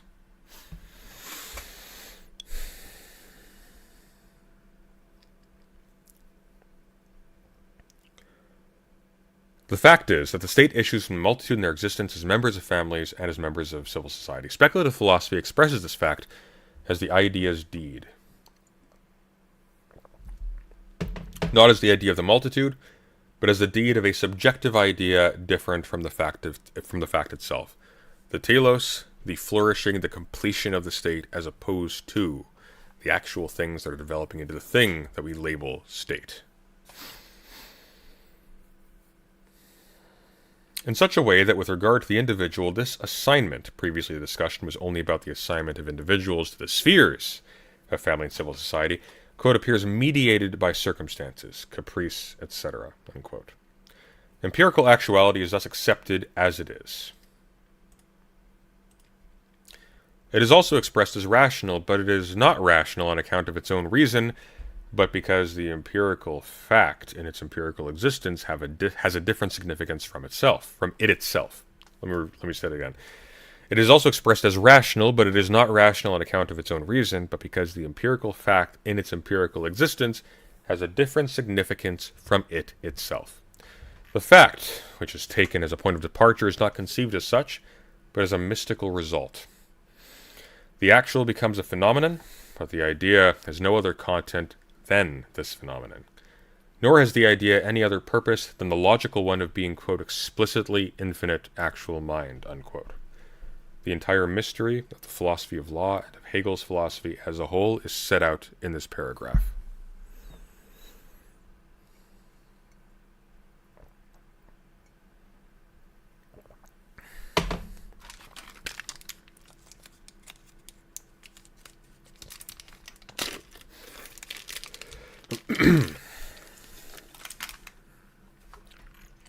All right. If Hegel had set out from real subjects as the basis of the state, he would not have found it necessary to transform the state in a mystical fashion into a subject. In its truth, however, says Hegel, subjectivity exists only as subject, personality only as person. This, too, is a piece of mystification. Subjectivity is a characteristic of the subject. Personality is a characteristic of the person. Instead of conceiving them as predicates of their subjects, Hegel gives the predicates an independent existence and subsequently transforms them in a mystical fashion into their subjects. Stateness is an organization of a democratic community. It is not something that gives rise to a democratic community. It depends upon them, not vice versa. The state is comprised of the people who fulfill its functions and make it do the things that it does. It does not have an existence apart from them. Stateness is a characteristic of the community itself. The existence of predicates is the subject, so that the subject is the existence of subjectivity, etc., etc. Hegel transforms the predicates, the objects, into independent entities, but divorced from their actual independence, their subject. Consequently, the actual subject appears as a result, whereas one must start from the actual subject and look at its objectification. The mystical substance, therefore, becomes the actual subject, and the real subject appears as something else, as an element of the mystical substance. The people becomes an element of the state. The state becomes the true existent thing, of which human beings and their social configurations are mere instances. Precisely because Hegel starts from the predicates of the general description instead of from the real ends, here meaning subject, and since nevertheless there has to be a bearer of these qualities, the mystical idea becomes this bearer. The state bears qualities. The people do not bear the qualities of the state. The dualism consists in the fact that Hegel does not look upon the general as being the actual nature of the actual infinite, of the actual finite, of what exists and is determinate, or upon the actual ends as the true subject of the infinite.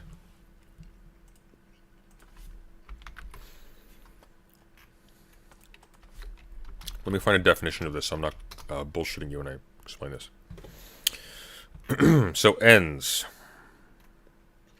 Actually existing thing. So from Latin referring to Latin meaning thing, it can mean also entity. In philosophy, an entity or being.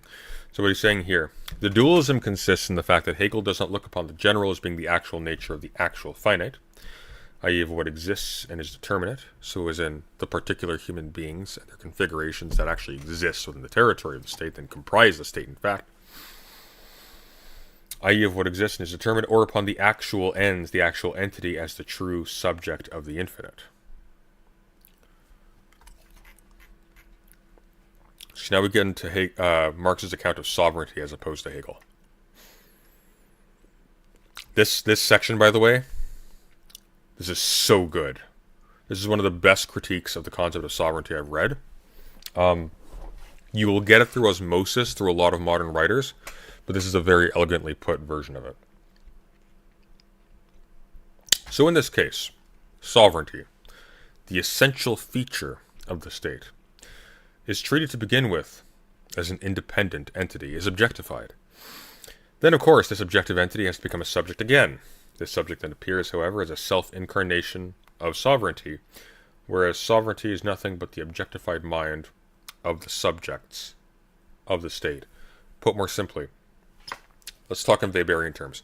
If the state is defined by a monopoly of X over a given territory, right? That's an objectification of a feature of the state. But it's also treated as identical with the state. And so that monopoly becomes the state. And so you end up with precisely what we get in Hobbes. The existence of the state, the emergence of the state, is like a let there be light. It's self-explanatory. It's its own self-incarnation. Sovereignty is the state is sovereignty. Whereas in fact, Marx argues, no. The state is the objectified mind of the subjects of the state. It is the people. It is the people organized in such a way as a particularization of that organization, a subset of it, a schism within it, is actually opposing it, essentially as its enemy, is parasitically directing the whole against its will. Ens is not thing, its existence or being. My etymology here says in Latin it referred to a thing.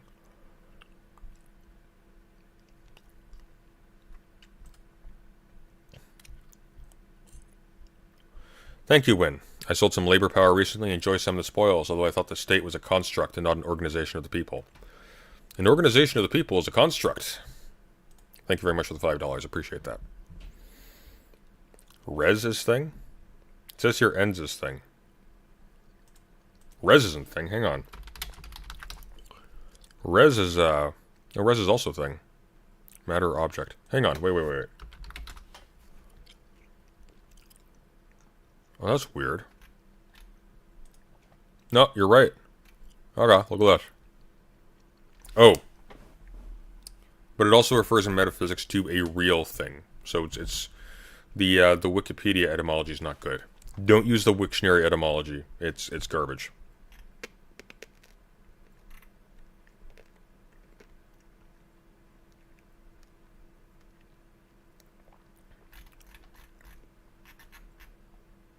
Yeah.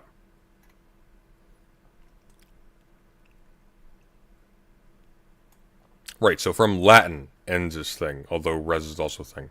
Look, I don't speak Latin, okay? Go easy on me here.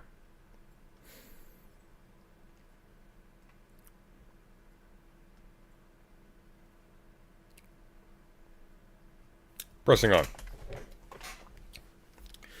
As if the actual state were not the people, the state is an abstraction. The people alone is what is concrete.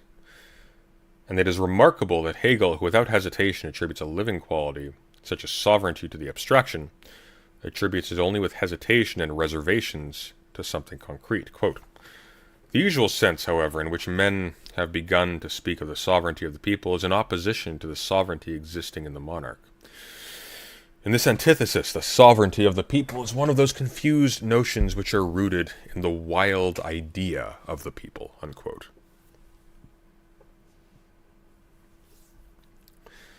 The confused notions and the wild idea are here exclusively Hegel's. To be sure, if sovereignty exists in the monarch, then it is foolish to speak of an antithetical sovereignty. To be sure, if sovereignty exists in the monarch, then it is foolish to speak of an antithetical sovereignty in the people, for it is implied in the concept of sovereignty that sovereignty cannot have a double existence, still less one which is contradictory. However, 1. This is just the question. Is not that sovereignty which is claimed by the monarch an illusion? Sovereignty of the monarch or sovereignty of the people? That is the question. 2. One can also speak of a sovereignty of the people in opposition to the sovereignty existing in the monarch, but then it is not a question of one and the same sovereignty which has arisen on two sides, but two entirely contradictory concepts of sovereignty. The one a sovereignty such as can come to exist in a monarch, the other such as can come to exist only in a people. It is the same with the question, is God sovereign or is man? One of the two is an untruth, even if an existing untruth. Quote, taken without its monarch and the articulation of the whole, which is necessarily and directly associated with the monarch, the people is that formless mass which is no longer a state. It no longer possesses any of the attributes which are to be found only in an internally organized whole: sovereignty, government, courts of law, the administration, estates of the realm, etc. Within the appearance in a nation of such factors, which relate to the organization, to the life of the state, a people ceases to be that indeterminate abstraction, which, as a purely general notion, is called the nation. Unquote. All this is a tautology.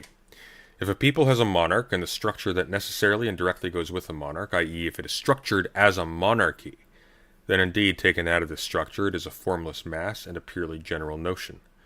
Quote, if by sovereignty of the people is understood a republican form of government, and more specifically democracy, then there can be no further discussion of such a notion in face of the developed idea, unquote.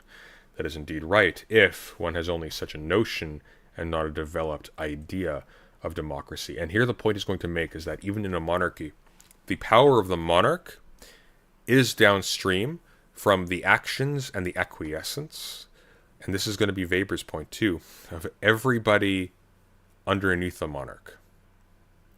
And so in fact, even a monarchy, even a monarchical state, is democratic. It's just democracy in contradiction with itself. It's democracy that has deployed democratic power, that is the power of the mass of its subjects, over and against itself. And so in a certain sense, this is not his language, but there's a certain insanity in monarchy. There's the fetishization or the elevation of one element of society against the rest, which nonetheless relies upon it. And you essentially have a community that is directed against itself internally.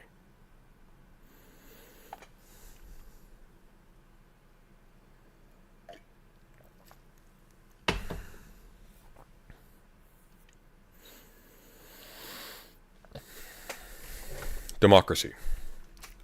Democracy is the truth of monarchy. Monarchy is not the truth of democracy. Monarchy is necessarily democracy inconsistent with itself. The monarchical element is not an inconsistency in democracy. Monarchy cannot be understood in its own terms. Democracy can. In democracy, none of the elements attains significance other than what is proper to it. Each is an actual fact, only an element of the whole demos, the people. In monarchy, one part determines the character of the whole. The entire constitution has to adapt itself to this fixed point. This language is interesting. Democracy is the genus constitution. Monarchy is one species, and a poor one at that. Democracy is content and form. Monarchy is supposed to be only a form, but it falsifies the content. I've talked about this section from Machiavelli's The Prince before.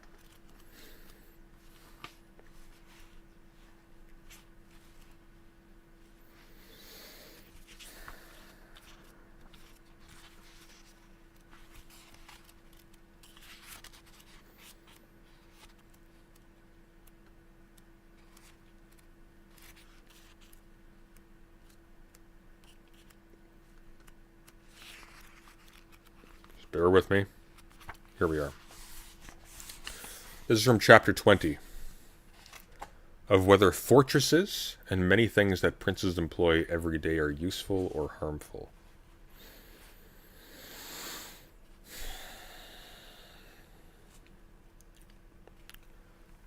This is his conclusion. Fortresses, then, are either useful or not, depending upon the times. If they benefit you in one way, they injure you in another. This argument may be dealt with as follows. The prince who is more afraid of his people than of foreigners should build fortresses, but one who is more afraid of foreigners than of his people should do without them. The castle of Milan that Francesco Sforza built there has caused and will cause more wars against the Sforza family than any other disorder in that state. However, the best fortress that exists is not to be hated by the people. Although you may have fortresses, they will not save you if the people hate you. For once the people have taken up arms, they never lack for foreigners who will assist them. In our times we have seen that they have benefited any prince. In our times we have not seen that they have benefited any prince except the Countess of Forli. After her consort, Count Girolamo, was killed, because of her castle, she was able to escape the popular uprising and to wait until help arrived from Milan in order to regain her state against her own people. The times were such at that moment that no foreigner could give assistance to her people, but later on, fortresses were of little value to her when Cesare Borgia attacked her and when her hostile populace joined with a foreigner. Then and earlier, therefore, it would have been safer for her not to be hated by her people than to have had the fortresses. Considering all these matters, then, I shall praise both those princes who construct fortresses and those who do not, and I shall reproach any prince who, trusting in fortresses, considers the hatred of the people to be of little importance. Here's why this matters. If you identify the state with a particularity of the state, Hegel will pretend that it's universal, but if you identify the state itself, the essence of the state itself, with what is in fact a particularization of the state, a particular body within it, over and against the others, that has its own existence to vie for against the others. Hey Google, did I say anything that sounded like I was addressing you? I didn't think so. I know you didn't understand. It's because you are a machine and you have no soul. Then what you have done, let's say in a condition of crisis, is you have made it so that under a condition of crisis, you do not have an equivalent level of flexibility to adapt to a crisis. And so the existence of the quote-unquote sovereignty of the monarchy as a fixed point, as the fortress itself, means that there is a disjunction between the state, the people, and the monarchy, which may actually accept foreign aid against the people in order to maintain its superiority. Does that make sense? So, this language of the fixed point is very, very important. The entire constitution in a monarchy has to adapt itself to this fixed point, just as a state has to adapt itself to exigencies that are common to all. Which means that there are conditions under which the monarchy, it's not only not identifiable with the state, it's the enemy of the state. That's never the case with democracy. The monarchy is a perversion of democratic authority, of democratic power, rather. Democracy isn't. Democracy is the people qua the people making decisions. And so there's no contradiction there.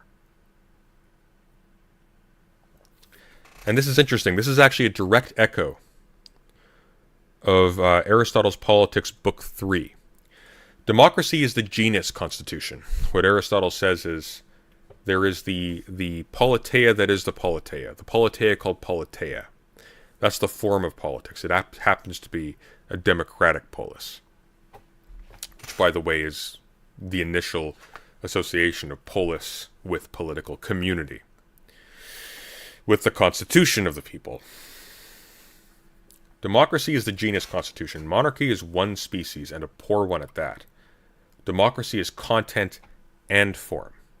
It is the power of the people held by the people qua the people. Monarchy is supposed to be only a form, but it falsifies the content. It's a configuration of the people's power in a way that directly undermines the people's power. In monarchy, the whole people is subsumed under one of its particular modes of being, the political constitution. In democracy, the constitution itself appears as only one determination. That is, the self-determination of the people. In monarchy, we have the people of the constitution. In democracy, the constitution of the people. Democracy is the solved riddle of all constitutions. Here, not merely implicitly and in essence, but existing in reality, the Constitution is constantly brought back to its actual basis, the actual human being, the actual people, and established as the people's own work. The Constitution appears as what it is, a free product of man. It could be said that in a certain respect this applies also to constitutional monarchy, but the specific distinguishing feature of democracy is that here the Constitution as such forms only one element in the life of the people, that it is not the political constitution by itself which forms the state. It is not the rationality of the state apparatus which forms the state. It is the people unified together, not under a constitution, but as a constitutional body that makes the state possible.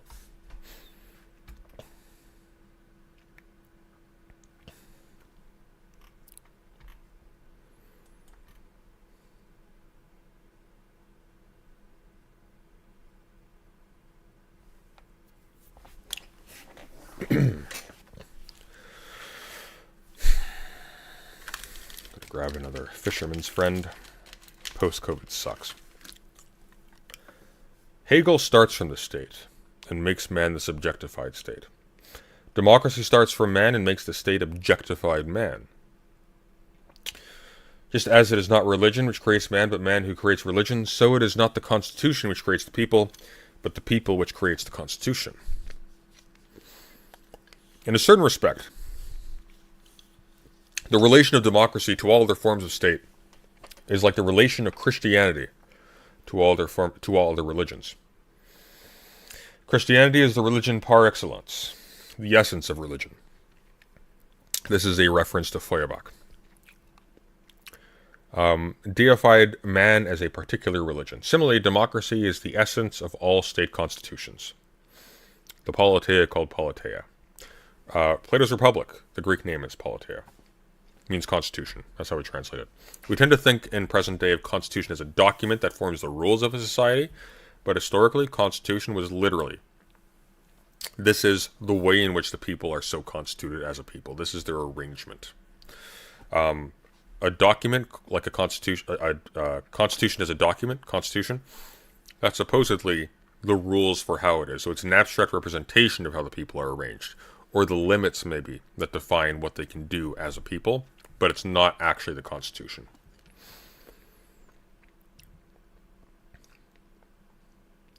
Similarly, democracy is the essence of all state constitutions. Socialized man as a particular state constitution. Democracy stands to the other constitutions as the genus stands to its species, except that here the genus itself appears as an existent, and therefore is one particular species over against the others whose existence does not correspond to their essence. To democracy, all other forms of state stand as its Old Testament. It is man does not exist for the law, but the law for man. It is a human manifestation, whereas in the other forms of state, man is a legal manifestation. That is the fundamental distinction of democracy. To put this more simply, the law is something that is emergent from human relations that have solidified within a cultural grouping. Itself, of course, also emergent from those people and their practices, etc., etc. The law does not create subjects in that way. There is a legal creation of subjects within a legal system, but this is abstract and fictional. It's not actually what happens. All other state forms are definite, distinct, particular forms of state. In democracy, the formal principle is at the same time the material principle. Only democracy, therefore, is the true unity of the general and the particular. In monarchy, for example, and in the republic as a merely particular form of state, political man has his particular mode of being alongside unpolitical man. Man as a private individual. Property, contract, marriage, civil society all appear here, as Hegel shows quite correctly with regard to these abstract state forms, but he thinks he is expounding the idea of the state as particular modes of existence alongside the political state as the content to which the political state is related as organizing form. Properly speaking, the relation of the political state to this content is merely that of reason, inherently without content, which defines and delimits, which now affirms and now denies. In democracy, the political state which stands alongside this content and distinguishes itself from it is itself merely a particular content and particular form of existence of the people. In monarchy, for example, this particular, the political constitution, has the significance of the general that dominates and determines everything particular. In democracy, the state as particular is merely particular. Get off my glasses. What the hell are you?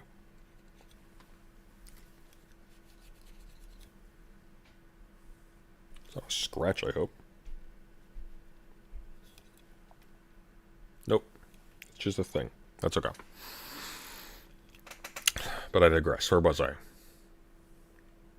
In democracy, the state as particular is merely particular. As general, it is the truly general, i.e., not something determinate in distinction from the other content. The French have recently interpreted this as meaning that in true democracy, the political state is annihilated. This is correct insofar as the political state qua political state as constitution no longer passes for the whole. And so true democracy will be in a case where the political state as an entity, as opposed to and separate from the demos, is destroyed. That's what he's saying. In all states, then, other than democratic ones, the state, the law, the constitution is what rules, in a sense, as monarch, without really ruling, i.e., without materially permeating the content of the remaining non-political spheres. In democracy, the constitution, the law, the state itself, insofar as it is a political constitution, is only the self-determination of the people and a particular content of the people. Incidentally, it goes without saying that all forms of state have democracy for their truth, and that they are therefore untrue insofar as they are not democracy. So this line here is important. In all states other than democratic ones, the state, the law, the constitution is what rules without really ruling, i.e., without materially permeating the content of the remaining non-political spheres. In democracy, private subjects are what rule. They constitute the ruling power. They constitute, in a sense, the executive, or what immediately gives rise to it, but self-consciously as dependent upon the demos. And so its rules are inherently backed up by democratic power. A monarchy, by contrast, if it goes over and against its people, which it does, definitionally, because it separates itself from them as the power, despite the fact that its actual power is directly emergent from their economic and social involvement. Its constitution, its authority, its law, the state itself, doesn't actually extend where the territory of the state is written on paper. It's not there. Why? Because surrounding the monarch is a vast alien element which it has not incorporated, which is separate from it. It is in a tenuous alliance with it for most of its time alive, but its law doesn't actually extend there. It requires cooperation with, ultimately, foreign elements. Its own people, as it were. Does that make sense? And so, in democracy, no matter what the democracy does, as a democracy, there's no contradiction. It's relying on its own power to do what it says it will do as what it says it is. Monarchy, on the other hand, is democratic power that's telling a fib about what it actually is. It's still relying on the power of the people, even if it invokes God or tradition or religion or whatever, or might even, to say that it rules by right against the people. But it still uses them. And so it's essentially bad faith democracy. Or a usurpation of democracy by a de facto foreign element. Politics, ancient, medieval, and modern. In the states of antiquity, the political state makes up the content of the state to the exclusion of the other spheres. The modern state is a compromise between the political and the unpolitical state. In democracy, the abstract state has ceased to be the dominant factor. The struggle between monarchy and republic is itself still a struggle within the abstract state. The political republic is a democracy within the abstract state form. The abstract state form of democracy is therefore the republic, but here it ceases to be the merely political constitution. Property, etc. In short, the entire content of the law and the state is the same in North America as in Prussia, with few modifications. The republic there is thus a mere state form, as in the monarchy here. The content of the state lies outside his constitutions. Hegel is right, therefore, when he says, quote, actually not a quote, sorry, paraphrasing, the political state is the constitution, i.e. the material state is not political. What obtains here is merely an external identity, a determination of changing forms. Of the various elements of national life, the one most difficult to evolve was the political state, the constitution. It develops as universal reason over against the other spheres, as ulterior to them. The historical task then consisted in its, the constitution's, reassertion. But the particular spheres do not realize that their private nature coincides with the otherworldly nature of the constitution or of the political state, and that the otherworldly existence of the political state is nothing but the affirmation of their own estrangement. Up till now, the political constitution has been the religious sphere, the religion of national life, the heaven of its generality over against the earthly existence of its actuality.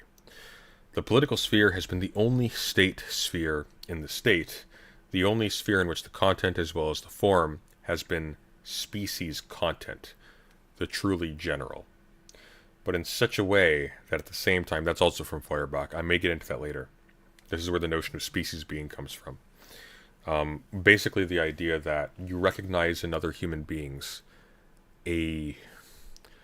So, for Feuerbach, human beings were not distinguished from other animals by merely being conscious, but by having human consciousness in particular.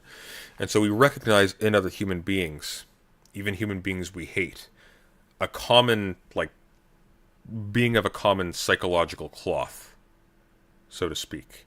There's something that's less alien about other humans than even more friendly non-human animals, things like that. And so there's a sense in which we have an identity as a species that we owe something to be true to, or to advocate for at some level, or to privilege at some level.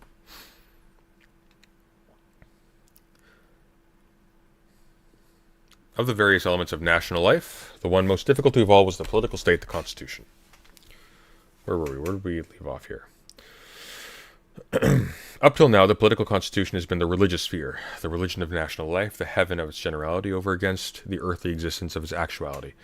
The political sphere has been the only state sphere in the state, the only sphere in which the content as well as the form has been species content, the truly general, but in such a way that at the same time, because the sphere has confronted the others, its content has also become formal and particular. Political life in the modern sense is the scholasticism of national life. Monarchy is the perfect expression of this estrangement. The republic is a negation of this estrangement within its own sphere. It is obvious that the political constitution as such is brought into being only where the private spheres have won an independent existence. Where trade and landed property are not free and have not yet become independent, the political constitution, too, does not yet exist.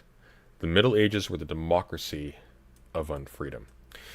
When he says here, political life in the modern sense is the scholasticism of national life, there's actually a section, I think it's actually the next essay here, on the Jewish question that deals with this. Here, let me find the actual page in my book, so I have it marked down.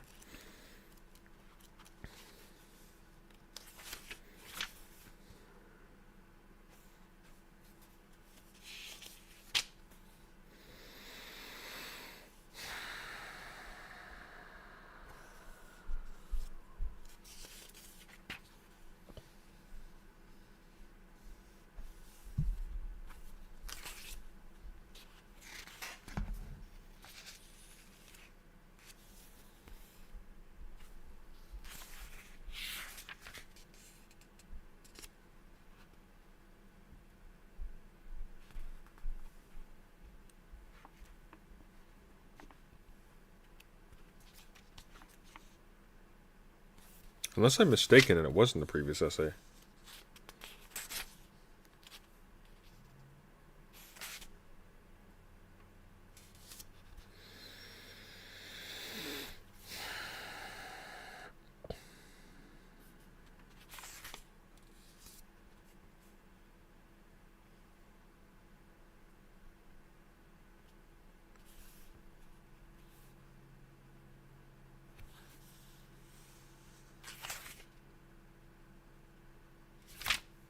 I think this is the section that we want. I think it's here.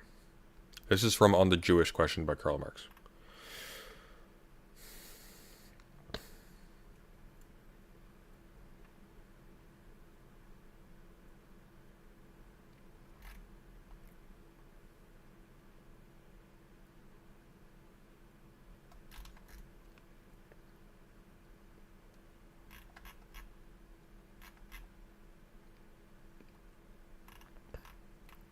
Okay.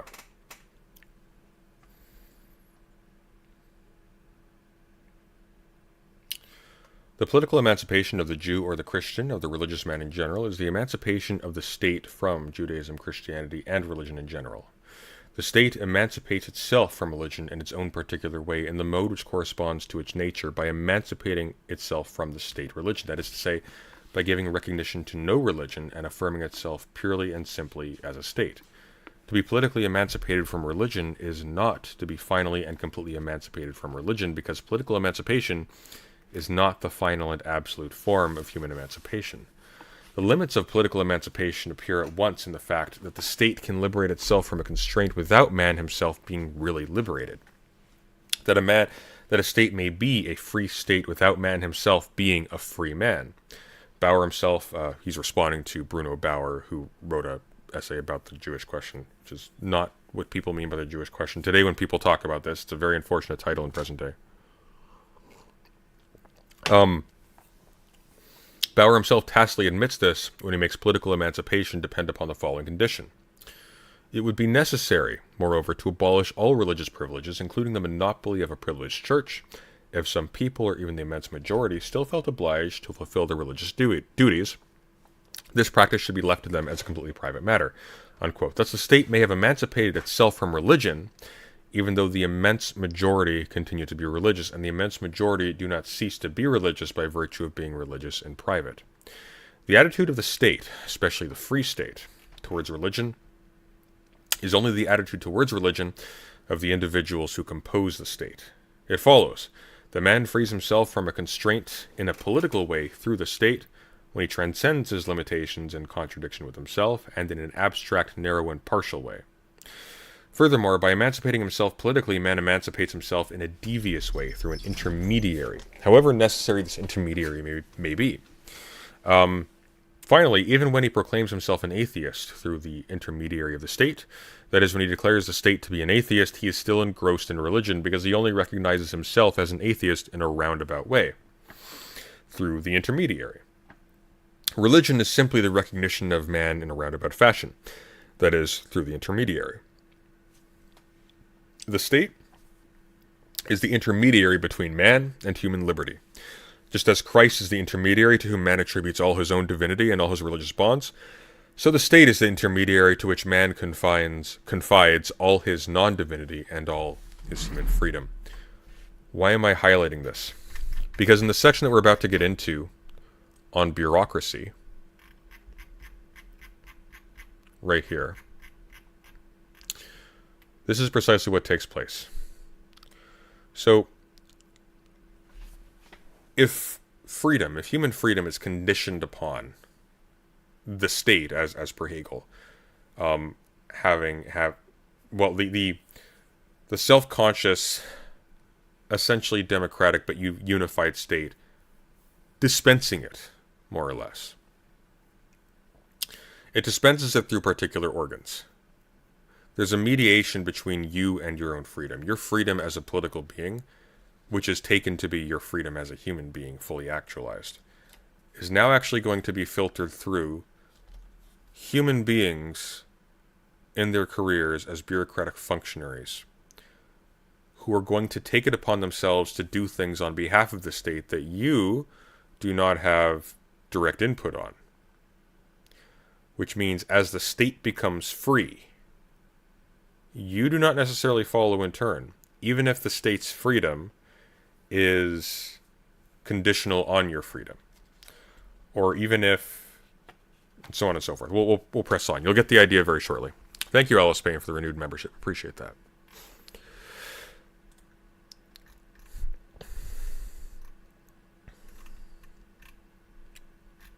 So we finish here. So the Middle Ages were the democracy of unfreedom. The abstraction of the state as such belongs only to modern times because the abstraction of private life belongs only to modern times. The abstraction of the political state is a modern product. In the Middle Ages, there were serfs, feudal estates, merchant and trade guilds, corporations of scholars, etc. That is to say, in the Middle Ages, property, trade, society, man are political. The material content of the state is given by its form. Every private sphere has a political character or is a political sphere. That is, politics is a characteristic of the private spheres too. In the Middle Ages, the political constitution is the constitution of private property, but only because the constitution of private property is a political constitution. In the Middle Ages, the life of the nation and the life of the state, remember, constitution means the actual configuration of the people, it doesn't mean a document. In the Middle Ages, the life of the nation and the life of the state are identical. Man is the actual principle of the state, but unfree man. It is thus the democracy of unfreedom, estrangement carried to completion. The abstract, reflected antithesis belongs only to the modern world. The Middle Ages are the period of actual dualism. Modern times, one of abstract dualism. Quote, we have already noted the stage at which the division of constitutions into democracy, aristocracy, and monarchy has been made, the standpoint, that is, of that unity which is still substantial, which still remains within itself, and has not yet come to its process of infinite differentiation and inner deepening. At that stage, the element of the final self-determining resolution of the will does not emerge explicitly into its own proper actuality as an immanent organic factor in the state, unquote. In the spontaneously evolved monarchy, democracy, and aristocracy, there is as yet no political constitution as distinct from the actual material state or the other content of the life of the nation. The political state does not yet appear as the form of the material state, either as in Greece, the res publica, as the real private affair of the citizens, their real content, and the private individual is a slave. The political state qua political state being the true and only content of the life and will of the citizens, or, as in an Asiatic despotism, the political state is nothing but the personal caprice of a single individual. Or the political state, like the material state, is a slave. What distinguishes the modern state from these states characterized by the substantial unity between people and state is not, as Hegel would have it, that the various elements of the Constitution have been developed into particular actuality, but that the Constitution itself has been developed into a particular actuality alongside the life of the people. That the political state has become the constitution of the rest of the state. Repeat that one more time. What distinguishes the modern state from these states characterized by the substantial unity between people and state is not, as Hegel would have it, that the various elements of the Constitution have been developed into particular actuality, but that the Constitution itself has been developed into a particular actuality alongside the actual life of the people, that the political state has become the constitution of the rest of the state.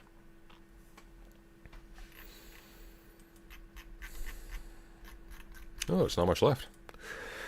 We following this?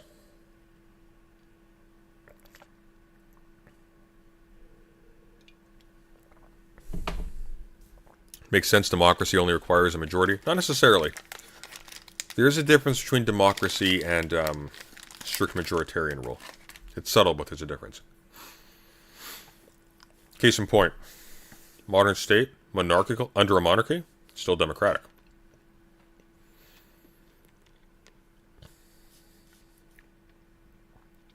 Bureaucracy. Final section.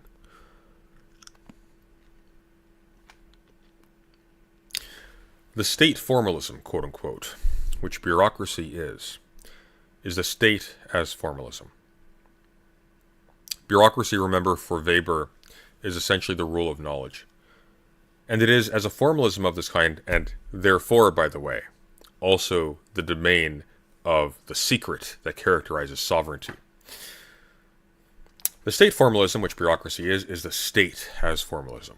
And it is a formalism, and it is as a formalism of this kind that Hegel has described bureaucracy. Since this quote-unquote state formalism constitutes itself as an actual power, and itself becomes its own material content, it goes without saying that the bureaucracy, quote-unquote, is a web of practical illusions, or The Illusion of the State. I have a video by that title. I approach this from the Weberian angle. The bureaucratic spirit is a Jesuitical theological spirit through and through. The bureaucrats are the Jesuits and theologians of the state. The bureaucracy is La Republique Prête. I think I'm pronouncing that right. Prête? State Republic.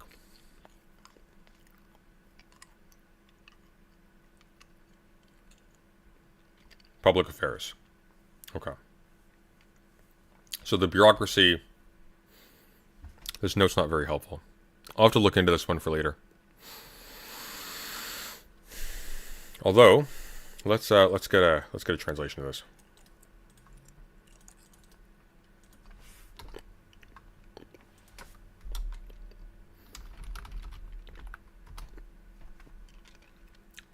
La République prêtre. The Priest Republic. There we go. Okay.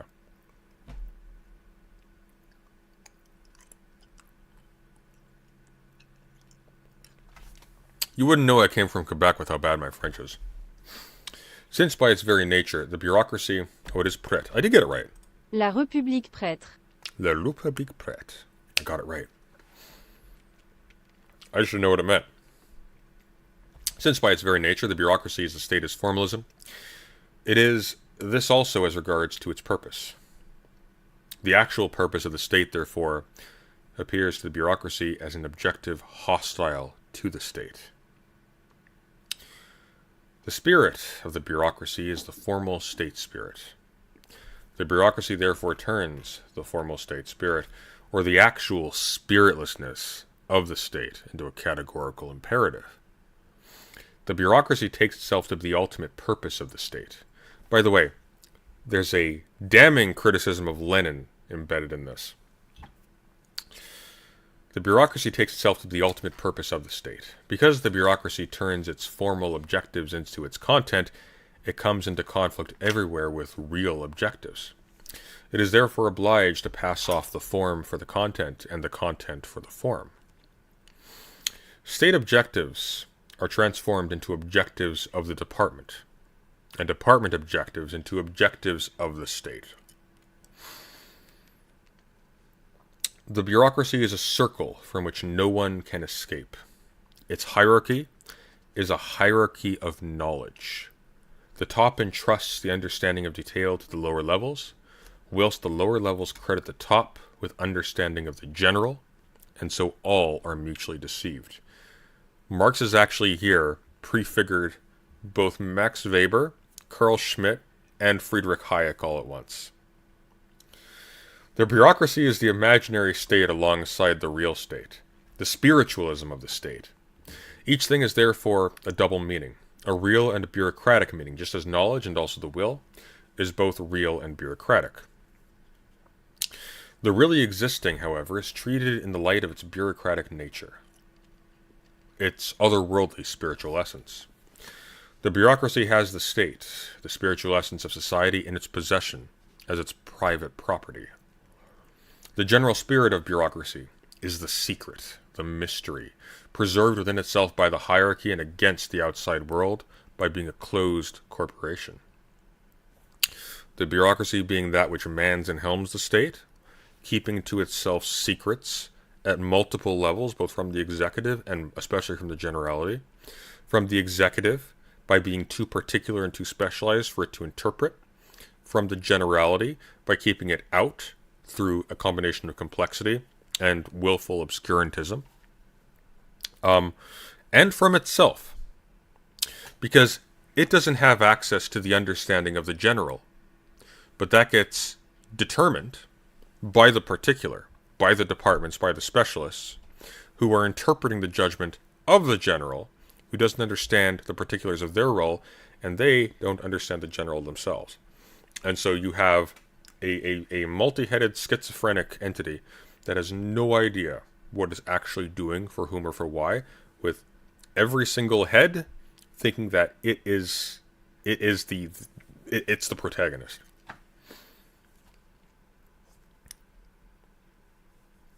The bureaucracy is the imaginary state alongside the real state, the spiritualism of the state.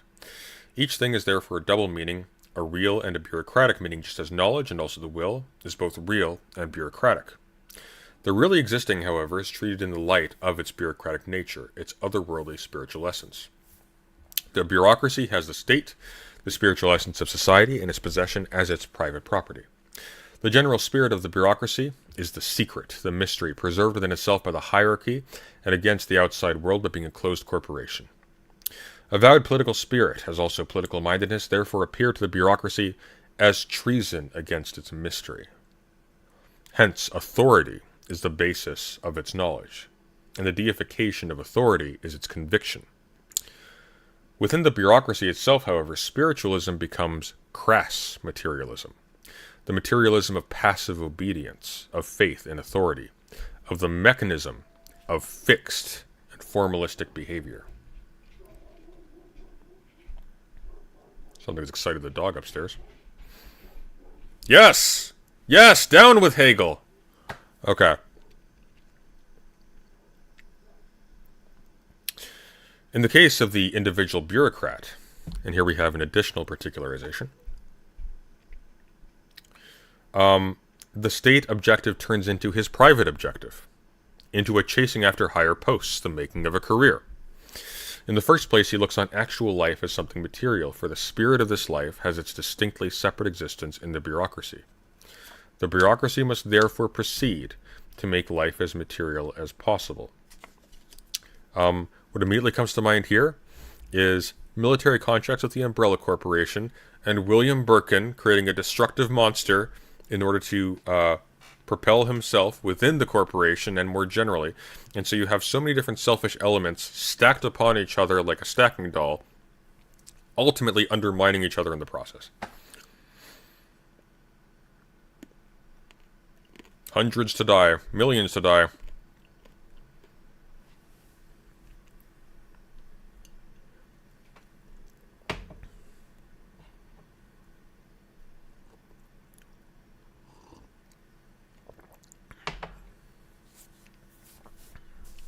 All right. In the first place, he looks on actual life as something material, the careerist. For the no,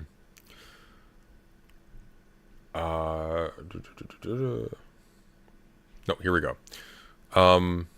Secondly, actual life is material for the bureaucrat himself, i.e., so far as it becomes an object of bureaucratic manipulation.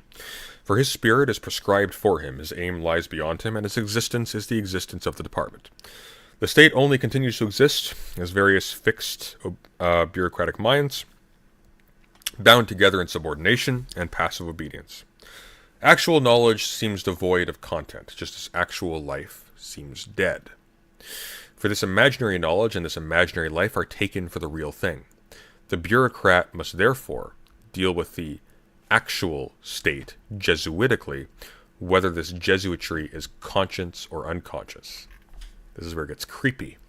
However, once its antithesis is knowledge, this Jesuitry is likewise bound to achieve self-consciousness and then become deliberate Jesuitry. So put more simply, once one becomes self-aware as a member of the bureaucracy that your function is to keep secrets and to manipulate knowledge for diverse competing interests, for the state, for the department conceiving itself as the interest of the state, for yourself and your own career, you will now begin to do this on purpose. Whilst the bureaucracy is on the one hand this crass materialism, it manifests its crass spiritualism. Let me reread that again, I botched that. Whilst the bureaucracy is on the one hand this crass materialism, it manifests its crass spiritualism in the fact that it wants to do everything by making the will the causa prima. For it is purely an active form of existence and receives its content from without, and can prove its existence, therefore, only by shaping and restricting this content.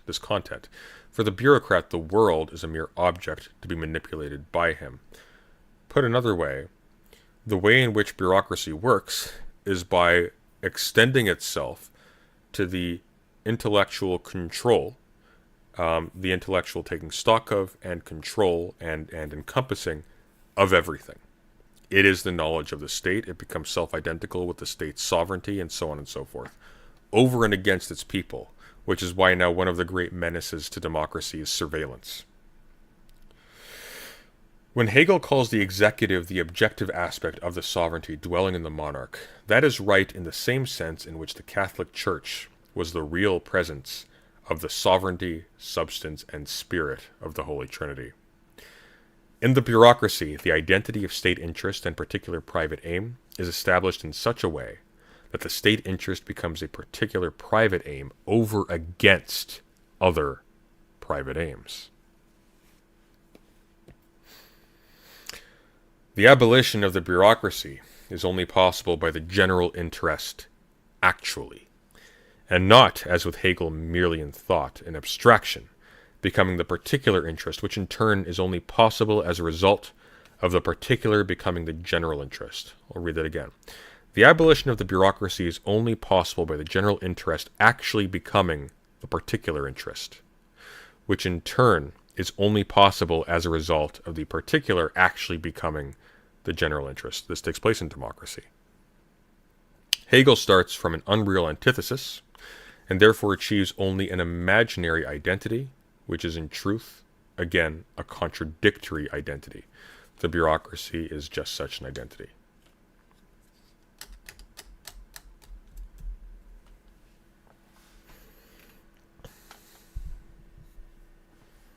We're reading Marx, yes. Hey, gentlemen, how you doing?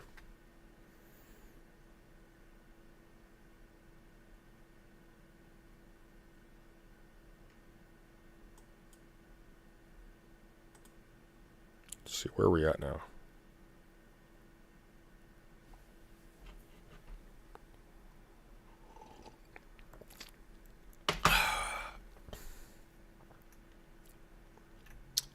Oh, you like the Resident Evil analogy, Pippa? I did too. I should make a video about that. I think that'd actually be a good idea.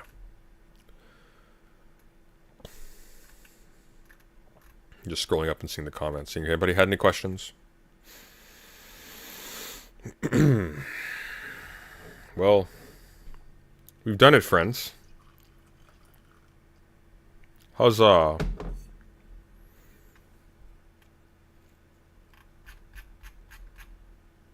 You're exhausted. Work has kicked up massively this week. John was actually a de facto professor in philosophy, so he's actually working this week, unlike me. Yes, we are reading Marx's. Jalma, we are reading Marx's contribution to the critique of Hegel's philosophy of right. Specifically, the condensed version from the Marx and Engels reader, edited by Robert C. Tucker, which, if memory serves, you have on your shelf, actually. I think you have the first edition. You got the green one. All right. Looks like we're good for questions. I'm going to grab some coffee, and we're going to return to a little bit of the... We're going to return to the Wunder Dome. I'll be right back. Thank you once again for everybody who helped fill the theory meter. I think this was a particularly good one. I'm glad we managed to do this one, because this was a theory stream I wanted to do for a couple days now.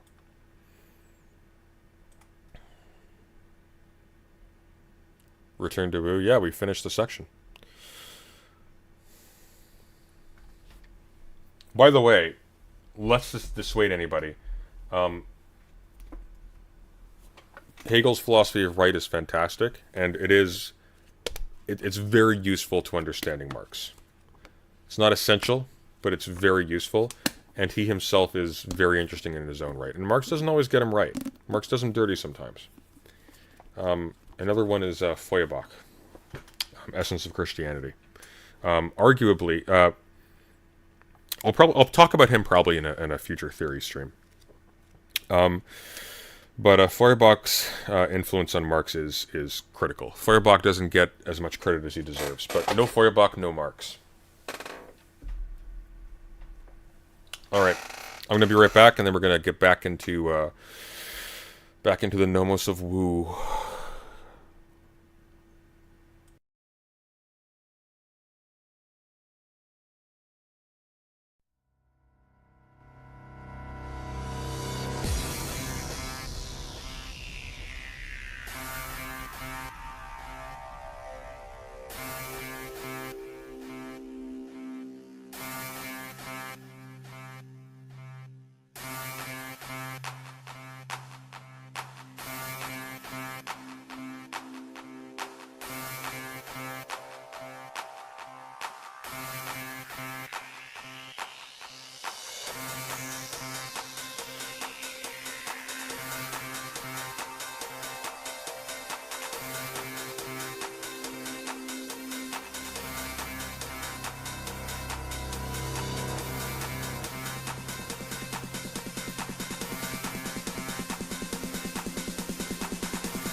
And we're back.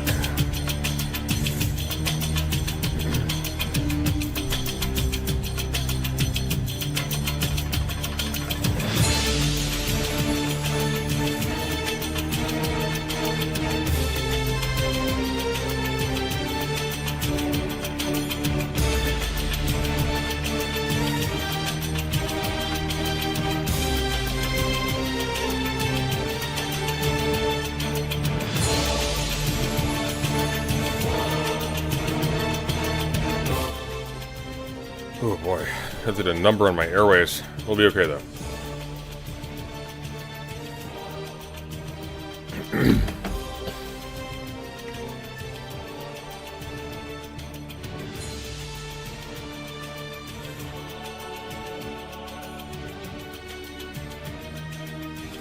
All right.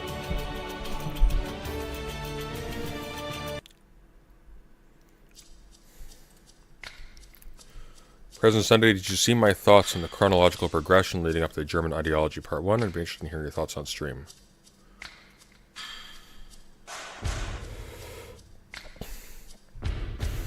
That, alongside Alienation and Social Classes and Thesis on Feuerbach, seem to be... I think Thesis on Feuerbach was published with the German ideology. Seem to be the key texts that immediately precede the German ideology part 1.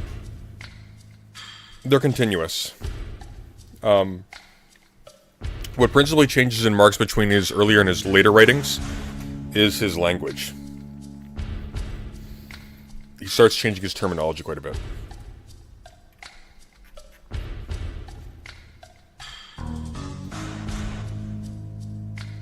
Alright, so I think it was a really good theory stream.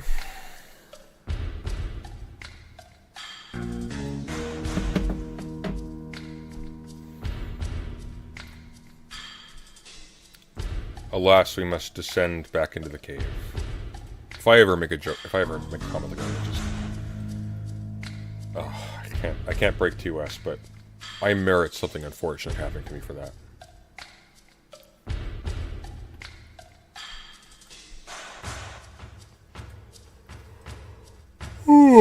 Alright. Back to the Wunder Dome.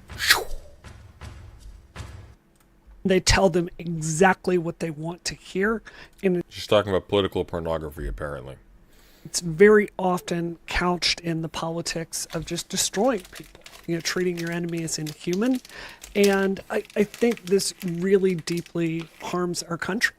I don't think it's Treat your enemies as inhuman. Have you not been bad-mouthing the late Total Biscuit for however long now? I'm sorry. You don't get to say that, Brianna. That's not a you thing. You don't get to call people transphobes and whatnot after their deaths on no evidence and then complain about people wanting to destroy others. Not how that works. I'm sorry. You have too much blood on your hands. You cannot build this temple. unique to any one side. I think the industry exists on the left and the right. And I think people on the right would say it's the left doing this every day, and people on the left would say it's a problem of the right, when in reality, as CGP Grey described it, he had a video, I don't know if you've seen it, called this, what is it called? This Video Will Make You Angry or something, where he explains that no one in these spaces are talking to each other. Yeah. They're talking within their group about the other. Right. Which means the only thing you're likely going to hear is the worst thing that your rival faction has done, or your rival tribe. And there's very little conversation about the good things or the merits of what they're describing. Don't you think you've played a role in that, though? In what way? Well, Tim, I haven't watched every video you've ever put out, but, I watched a fair sampling of your last week. I didn't find... She doesn't have any examples. You didn't plan this? This is like a big event for you. Oh! I could not find... She badmouthed Total Biscuit? Oh yeah. Oh yeah. I can't even see it because I'm blocked. Hang on. I got it.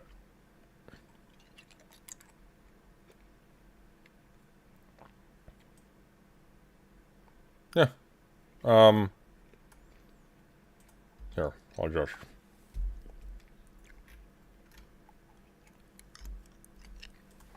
Oh, here we go. It's on Reddit. Good old Reddit.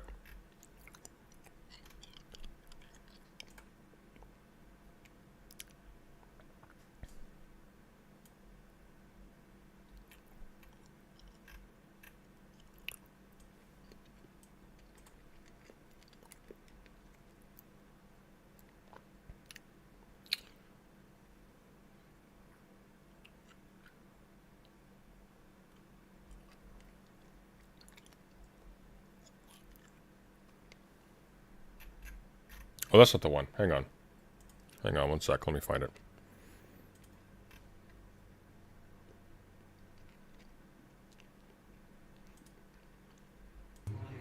Oh, yeah. Here we go.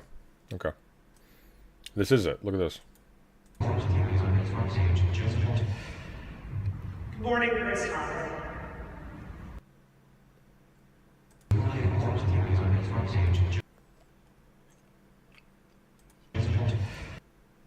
Can't shoot. What the hell is that? Hang on. Brianna Wu Total Biscuit tweets. Ugh.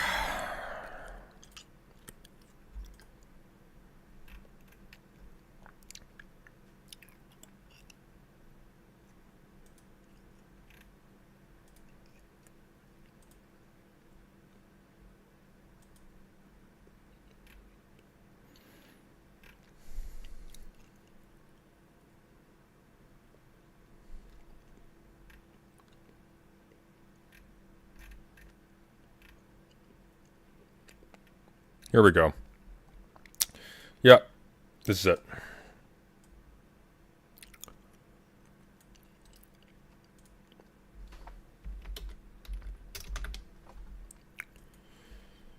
Forgive my computer illiteracy. Here we go.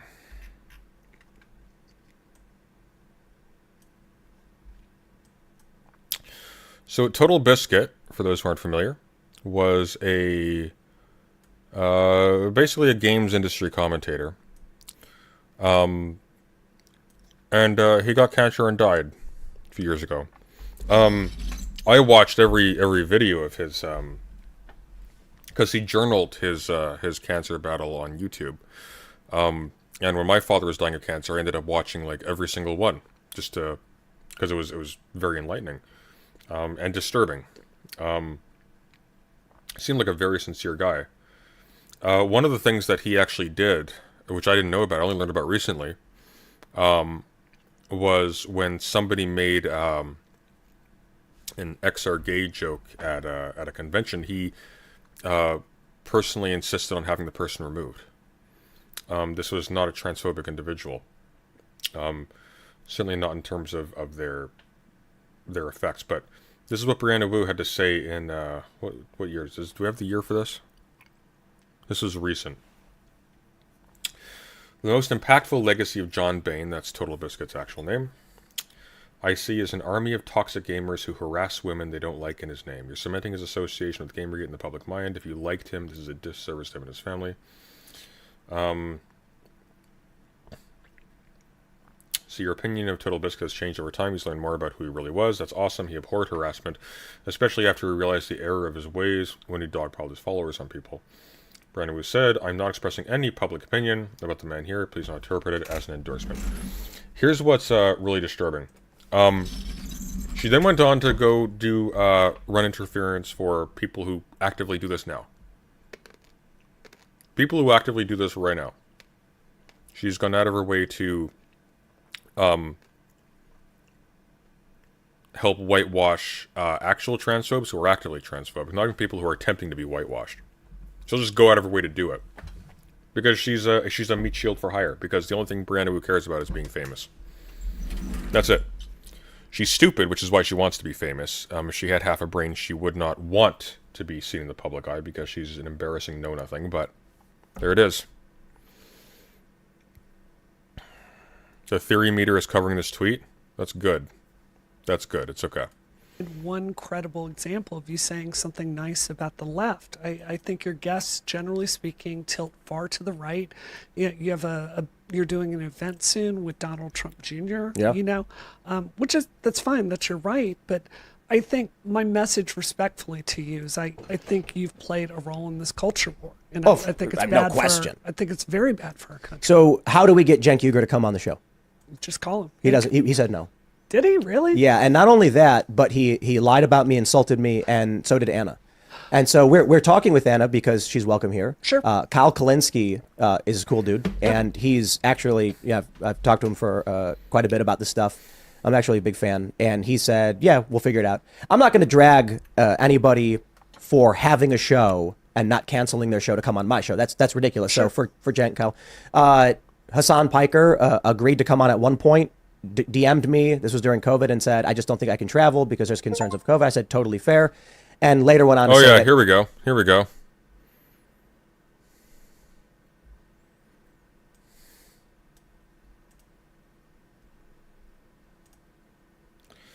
When Total Biscuit died, here, let me lower this so you can see this. This is Brianna Wu. When Total Biscuit died, I made the decision to just say nothing despite the way he targeted me. He didn't, actually. He called her disingenuous and other things. I thought I was being decent, but what I see clearly now is those of us that said nothing allowed history to whitewash a fairly horrific history of extreme harassment. Keffels is talking about Medicare here. Medicare is a very toxic person who did actually, like, deploy a lot of transphobic slurs against people. Total Biscuit did not. Total Biscuit's this is the extent of Total Biscuit's transphobia, okay? Look at this. This is also posted by God.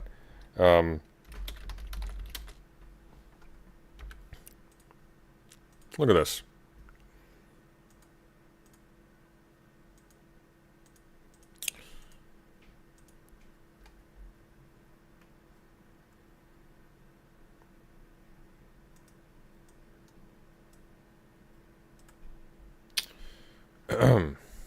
Here, let's get the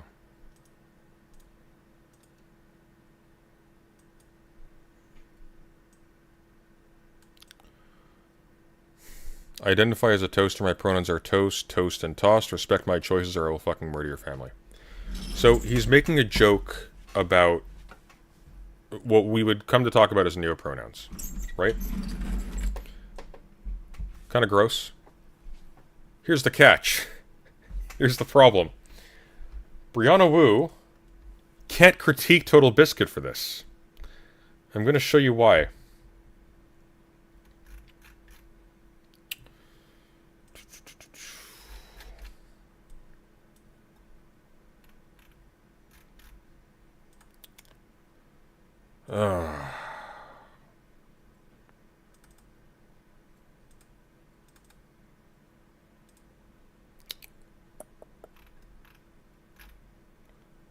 Alright, where are you? Come on. I really have to organize this.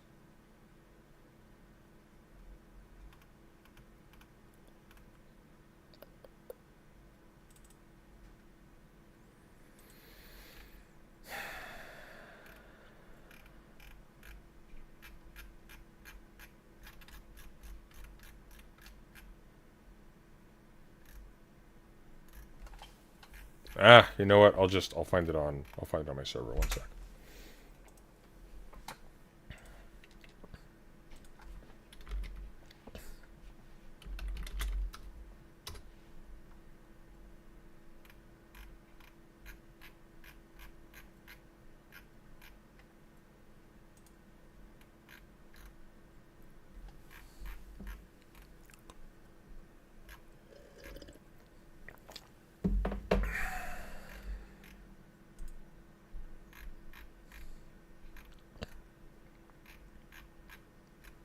Oh, here we go.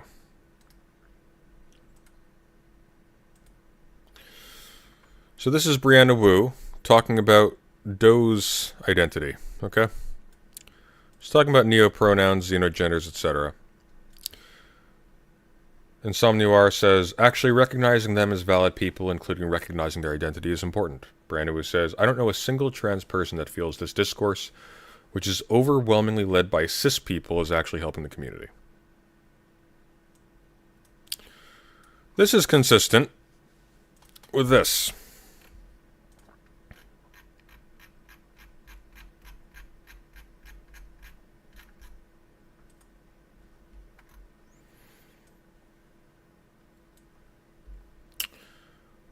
She deleted this one.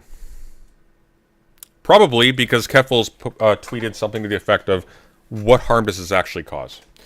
And she said, "I had a joke, honestly, but honestly this isn't funny or helpful. Trans civil rights are teetering on the edge of a cliff.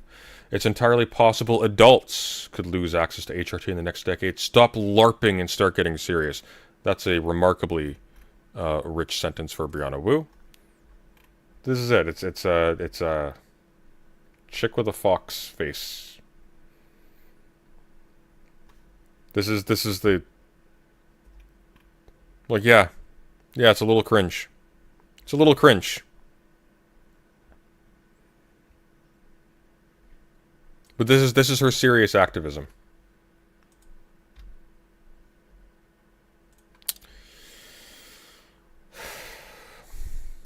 She can't criticize somebody for that. That's not, she lacks the mandate of heaven to make that critique. Oh, did I close the, oh damn, I did.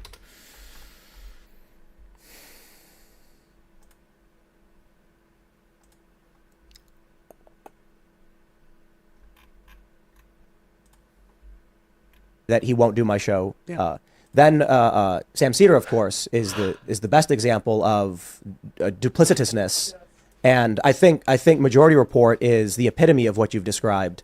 That is not to say that no one on the right does anything similar, but I view the Majority Report as like political WWE.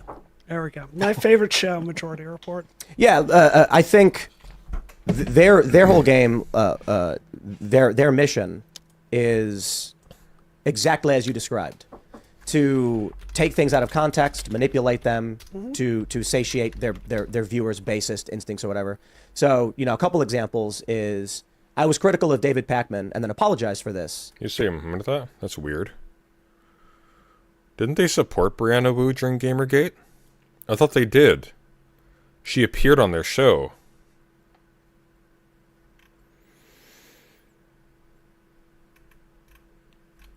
Why is she saying to that? You're saying Destiny's a good person, but that's like they're liars and shit. What are you doing? Because I said, wow, he's got so many videos about Trump. And then I was like, oh, I mean, we do too, right? Sure. We should reflect on that. We're both talking about high-level politics. I can respect that. I've known David for a decade, or longer than that. You look at Sam Cedar and his Majority Report, their videos are all about people. If she disses Sam Cedar in this, she's dumber than I thought. That's such a stupid move. It's about Dave Rubin. It's about me. It's not about high-level politics or policy. It is the basis of social conflict and complaints. The example that I often give, which exemplifies this, is we put out a song, totally apolitical song, hit the Billboard charts, did really well. Carter actually over here produced it. And when they played it on their show, they played it in such a way, I don't understand. I don't agree with what you're about to say, but please proceed. Actually. Right, so I don't agree. That's if you listen to it, yeah. they played it in such a way that the quality was dramatically reduced, and then they said it sounded like Nickelback. Two things. Yes, sure. If you play it at low quality and say it sounds bad, but the song's actually masterfully done. They say it sounds like Nickelback. Well, that's nonsense. The genre of the song we produce is closer to emo, sure, and not modern rock. They're saying things with the goal of riling up their base to generate revenue. Okay. So, first of all, I have been a majority, like Sam's my dude. I have watched Majority Report since the Bush administration. He kept me sane. I was living in Mississippi during the Bush administration. Okay. And the only voice saying anything sane about the Iraq War, which you agreed with back then, I do believe. The Iraq War? Agreed. With not supporting the Bush administration being terrible. I'm still opposed to most intervention. I'm so horrified by that. Was Sam Cedar and frankly Cenk Uygur, right? Okay, good. Okay, she's not that dumb. So what I think you get wrong about Majority Report is they do roughly a 2.5 hour show every single day. The first hour of it, it is bringing in experts on inflation and housing and professors, I know that. And I agree with that. It is honestly. It's not about high-level politics or policy. Does anyone actually believe the Timcast is more focused on policy than the Majority Report? Well, it's like a meme. Like people on the right generally treat. Certainly media creators on the right will generally treat leftist ones as if they are only kind of an orgy of crassness and stupidity and barbarism, because they don't pay attention to any of it. The smartest hour of any show that exists. Wasn't she right wing during the Bush administration? She wasn't just right wing during the. She was campaigning for segregationists. She was right wing for the right wingers. Like, this is why I subscribe. I'm very proud to help support the show financially. I agree that the fun half is, it's the epitome of what you've described as what's I choking don't us out. think it always is. I think it's sketches with comedians. I think they bring on people like Digby, Heather Pardon, who you should definitely invite on the show, Andy Kimmler. I do think they go after Dave Rubin, and I'm not gonna lie, I'm not above enjoying the segments, and I have laughed my ass off when they've gone after you. But I think that it is. I think it is done in a smart way, and I think I don't think it's political pornography. What we don't do is, very few people I would insult. It typically is reserved for people in Congress Sure. and corporations, people who are doing things that are egregious and evil. But like Cenk Uygur, what I try to do? I ignore most of his opinions I disagree with on X/Twitter, because there's no point in me just like quoting him or something. But when we agree, I'll quote him. Sure. It's fascinating. We'll bring them. The Young Turks is a good example of this. I made a video in agreement with Hassan Piker, and I went through a whole bunch of issues in which he was right about. He was talking about Mr. Beast. And then Hassan responded insulting me and mocking me. Yeah. I made a video where I looked over 5 different studies that talked about something called attractiveness privilege. And it's conservatives tend to be more attractive than liberals. And the reason being, if you grow up attractive, things are easier for you. You tend to then associate the success you've had with you being good at something. Right. And so it's often overlooked that if you look like Brad Pitt, more doors get open for you. Sure. This results in conservatives being more independent, small government minded, and then it's partly due to attractiveness. For liberals, they tend to be on the lower scale, the back end of attraction. This is multiple studies. It was a Washington Post article that talked about this.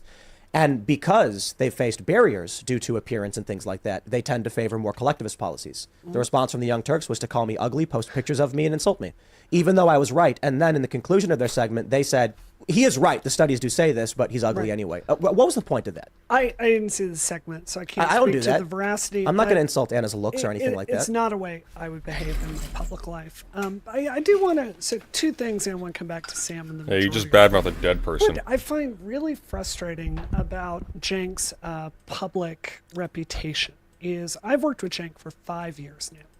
Cenk is he is literally the best boss I've ever had, in the sense that he listens to problems, he raises millions for the Democrats, gets no credit for it whatsoever, is always trying to do constructive things for the party in back channel.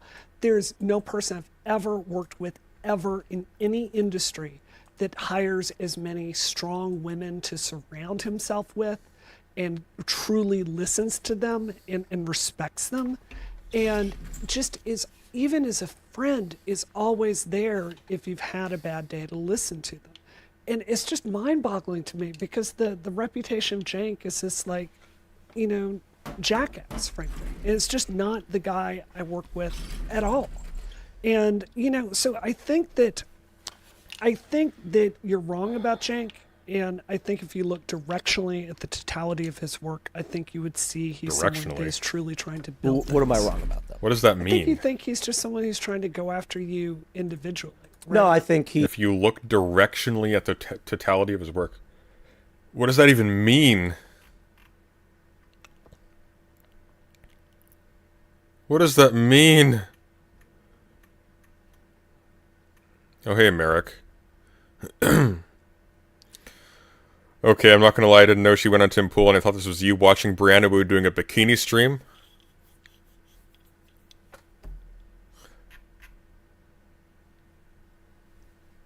Okay. That got you excited, did it? he's as you described. You disappointed? Culture war. Somebody who is saying what needs to be said because it generates revenue. Oh, and man. I'll give you another example. Something called the Alternative Influencer Report came out. This was back in, I think, like 2018. It was essentially a fictitious document that had a bunch of nodes, like the conspiracy theory things where people tie ribbons to each other. Yeah. In this, for instance, they said that Chris Raygun, a game content creator, Yeah. today rather apolitical, was directly linked to Richard Spencer. Okay. They drew a line directly between a guy who talks about video games and quite literally the most prominent white nationalist at the time. Right smack dab in the middle of it was me, connected to everybody. And they connected me to people I'd never met before. They connected me to people like Stephen Molyneux I'd never even spoken a word to or spoken about. And so when this report comes out, it instantly gets picked up by a whole bunch of mainstream corporate publications. It's absurdly false in its premise. The Young Turks produced a segment where they used an image with my name right in the middle about the influencer network of the far right or whatever. Me actually knowing Anna and Cenk, having been on their show several times, DMing with them. The last time I saw Cenk Uger, he walked up to me, we shook hands, says, how's it been? How's it been going? Everything good? I'm at Politicon, and I see Cenk standing in a hallway. And I walk up, I was like, hey, how's it going, man? And he's like, hey. And I was like, I sent you a message about that video you produced where you put me in this thing about like Richard Spencer or whatever. And I was like, you never responded. So what does Cenk do? Starts screaming in my face at the top of his lungs. Okay. It's filmed by multiple film crews. And I just went, why are you yelling at me? And then he started screaming about Donald Trump and about the right. And I can't remember exactly what was said. And then he stormed off, went in a room where I was told I wasn't allowed to go in. Wow. And that was the last physical interaction I've had with the man. And since then, we've only ever invited the likes of all of these prominent left personalities. They won't come on the show. Sure. They don't want to engage in these conversations, but they absolutely love to take things I've said out of context or just make videos insulting me. Sure. So I'm not going to speak for anybody on the right, but I can tell you, I agree with you about the culture war. And I see you've got people like Ben Shapiro who you can say he's wrong for days, but he doesn't do these things either. Yeah. He sat down with Anna and she agreed to sit down with him. It was a great interview. And he tries to have these conversations. The Young Turks don't do it. Hassan Piker won't do it. Well, Young Turks is not the same as Hassan. Well, He's his own man. Sam Cedar Yeah. sets us up for drama and I think you're completely wrong about that. I published have the to DMs. say.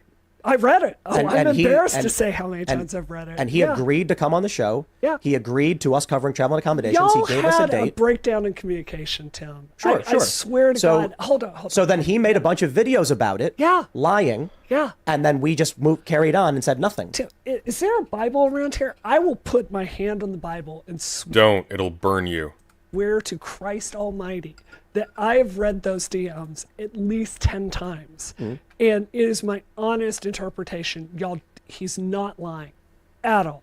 He is open, he is honest, and he's reached out. Hold on. Then why did he has make tried- rage-bait he has content reached with it? out to you 1,000 times after that, is willing to come on your show. Why make multiple rage bait videos? I'm not going to Sure. entertain that. If Okay. when Hassan told me publicly on Twitter he would come on the show, and then the same exact tweet that I put out saying we try to get people on the left to come on the show and talk to us, Hassan said I'm game or something to that effect. I DM'd him. He said let's figure it out. He then responded and said I'm actually concerned about traveling right now due to COVID, and I said Yeah. no worries, man. I really Yeah. appreciate you reaching out. Yeah. Sam decided to turn it into rage bait content and persist in his endeavor to It use just this. seems to me if I can be here today and be sitting down with one of the Gamergate mods, someone, like I know you did not do this, but the Gamergate movement sent me quite a lot of death threats, rape threats, made my life terrible, hacked my I mean, I'm not going to deny her, but it is kind of interesting that she then felt compelled to fabricate additional ones. But moving on. bank account, really, really, really disrupted my life. If I can let that go, and there was a Washington Post article about me trying to forgive Gamergaters and move forward, like maybe you should, you're clearly, I'm not saying you're wrong to be upset about these things, and I truly understand. I've been the target of these kinds of shows. Okay, here's the difference, Brianna. You're begging for attention. Tim Pool is succeeding at what you're trying to do. He doesn't need you. You're a clown. He's trotting you out here to make fun of you because it's easy content. You are the upscale Rose Moulette. As well. But you know, the truth is we've got to find a way to live together in this country and move forward. So I think, I genuinely think maybe have your producer, Lisa, she's a lovely person, talk to Sam, set some ground rules, leave personal stuff out of it. Just talk to him like an adult. Let that go. I have they sent me letters, dude, talking about cutting my skin off my body and boiling it and feeding it to me. And we've been swatted 15 times. We had the bomb yeah, squad sent out horrible. here. It's terrible. We are public figures, right? Yep. And if we can't move forward, I just don't know where we are as a country. Well, we can move forward, right? So Just despite without you, the 'cause things, he doesn't say, need like you. Anna Nobody said about needs me, you. Or actually, to be fair, I'm not. I think it may have been Anna and Nando Villa, which is really funny because I know Nando as well, and I've no beef with them, and I'm just confused as to why they're making a video insulting me because I was reading a Washington Post article that was deemed true by them. Jen screamed in my face in a shocking way that I was confused. I had the BBC come to me and said, "What just happened?" And they interviewed me about it. And I was like, I have no idea. But the thing with Sam Cedar, Yeah.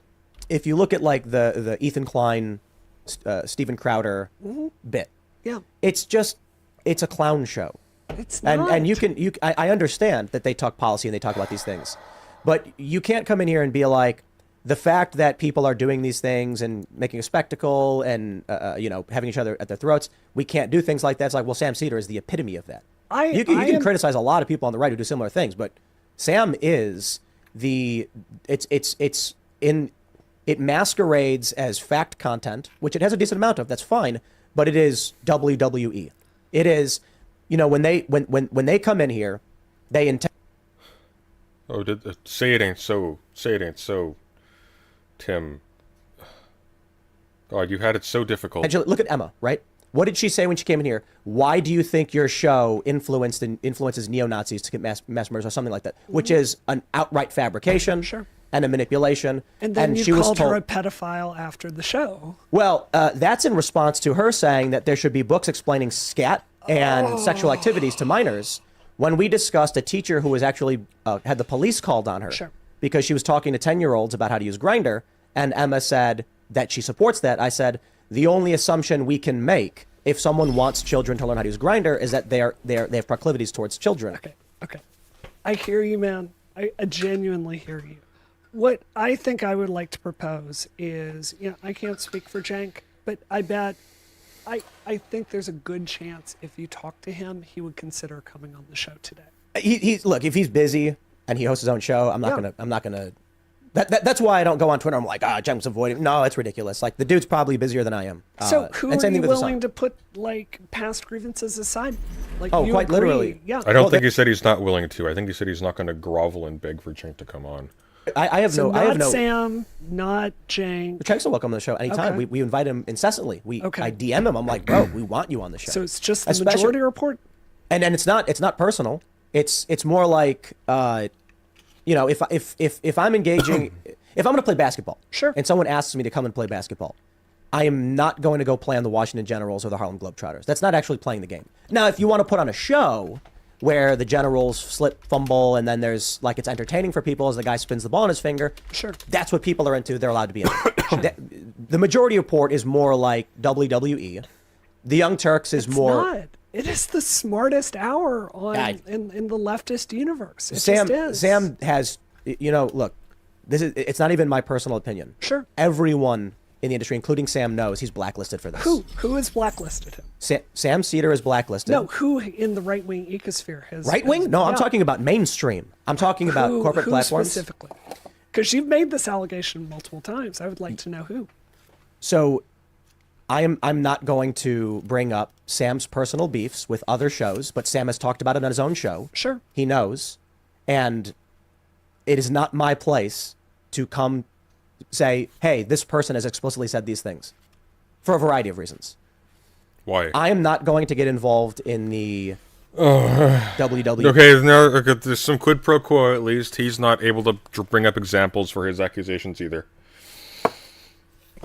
Oh, God. This is so dumb. Just get in there, damn you. Come on. So that stupid copy of Clausewitz, it's like the pages are so airy, it takes up so much space. of Sam Cedar. I'm going to explain my position. But Okay. by all means, when Emma was on the show, she outright admitted they know exactly what I'm talking about. I didn't get that impression, but okay. She said yes. Yeah. I asked her, you know that Sam's blacklisted from various shows, and she said, of course. And it's because they're scared to debate Sam, or whatever her opinion was. Right. And that's fine. You can believe he's blacklisted for whatever reason, but I can tell you explicitly, some of the biggest podcasts in the political space have outright said that the dude, Sam, will have, like, I'll use this example as the perfect example. When Emma, in the middle of conversation, abruptly said, why do you think your show inspired a neo-Nazi mass shooter? Mm-hmm. That thing right there is why people be like, scratch this guy's name off the books. He's not welcome on this show. Okay. Because that was, what she did was a lie intended to generate shock content WWE garbage. As a matter, so I don't agree with her assessment, to be clear, but the Why factual say it? basement of what she was talking about is there was a mass shooter, as Mm-hmm. I understand, correct me if I'm wrong here, and they were found to be a really big fan of your No, show. that's a lie. That is not true? That is not true. Okay. And so why bring that up without doing any... It's shock WWE content. But I'll tell you exactly what it was. The guy in Texas had 4 screenshots of one episode where one guest had said a specific thing. The screenshot in question was quoting a specific thing said by Sure. one time a guest. Sure. To then come out and say that your show did this thing when this individual simply posted 4 screenshots of one guy. I don't know what she was thinking going on here. Like, she thought because she paid her way into a bunch of panels and got in with Destiny with her money and connections that she's somehow some kind of big shot debater. She can't hold her own. She's utterly incompetent. What on earth was she thinking coming on here? Like, this is painful. Is exactly the issue with the Majority Report. The disingenuous WWE style shot It content. is so good. It's such a good show, man. I feel like if you're someone who watches, say, I'll give you another example, and I'll throw some critique at David Pakman. Chuck Todd had, who did he have on? Ted Cruz. Mm-hmm. And this is a couple years ago. He asked Ted Cruz, do you think Ukraine interfered in the U.S. elections? And Ted Cruz's response was, Politico and the New York Times reported that. A producer then starts laughing and can be heard being picked up in the audio on NBC. David Pakman gleefully just laughs along with it. Mm-hmm. That right there, if you are someone who watches that content uncritically, you are grossly misinformed. And if you're watching things Do I like seem that, like someone grossly misinformed? Yes! you may be misinformed in certain areas, but Well, I'm not. yeah. Based on our conversation, I'm not here to accuse you of Yeah. knowing or not knowing. I'm saying, if you're watching the Majority Report, and they run a segment where they're being disingenuous. Sure. I don't watch the Majority Report, but an example being Emma. They did a segment about her saying, "Why did your show inspire this person?" Right. Well, that's lying to people and manipulating the space. And Oh. if you're trying to convince people that because one crazy person posted 4 screenshots that my show had anything to do with that, these are the people who are making the culture war worse and fanning the flames of violence. I don't think that's true. I've never heard Majority Report say anything. No, it's stochastic terrorism. Hold on. Let me have my say. This is important, and your listeners deserve a response to this.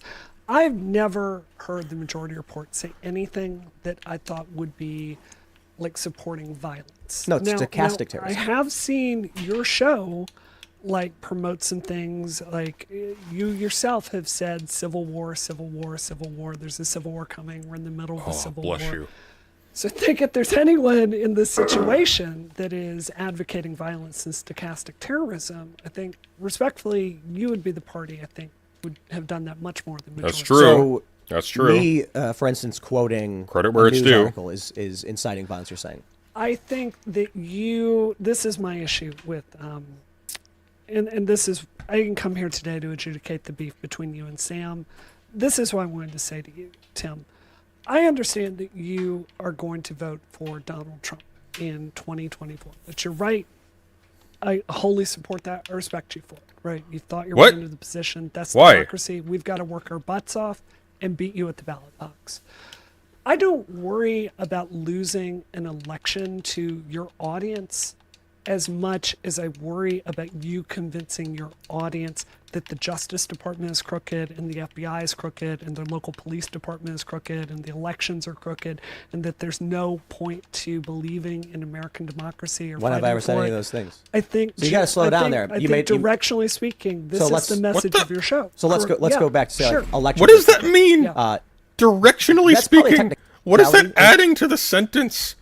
Well, if you think in a way, like what is that? Directionally, what does she think that? What does she think that means?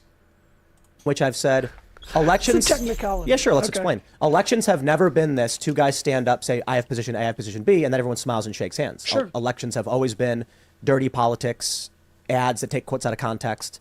But I've never said that the elections are unwinnable or that there's no point. In fact, I said quite the opposite.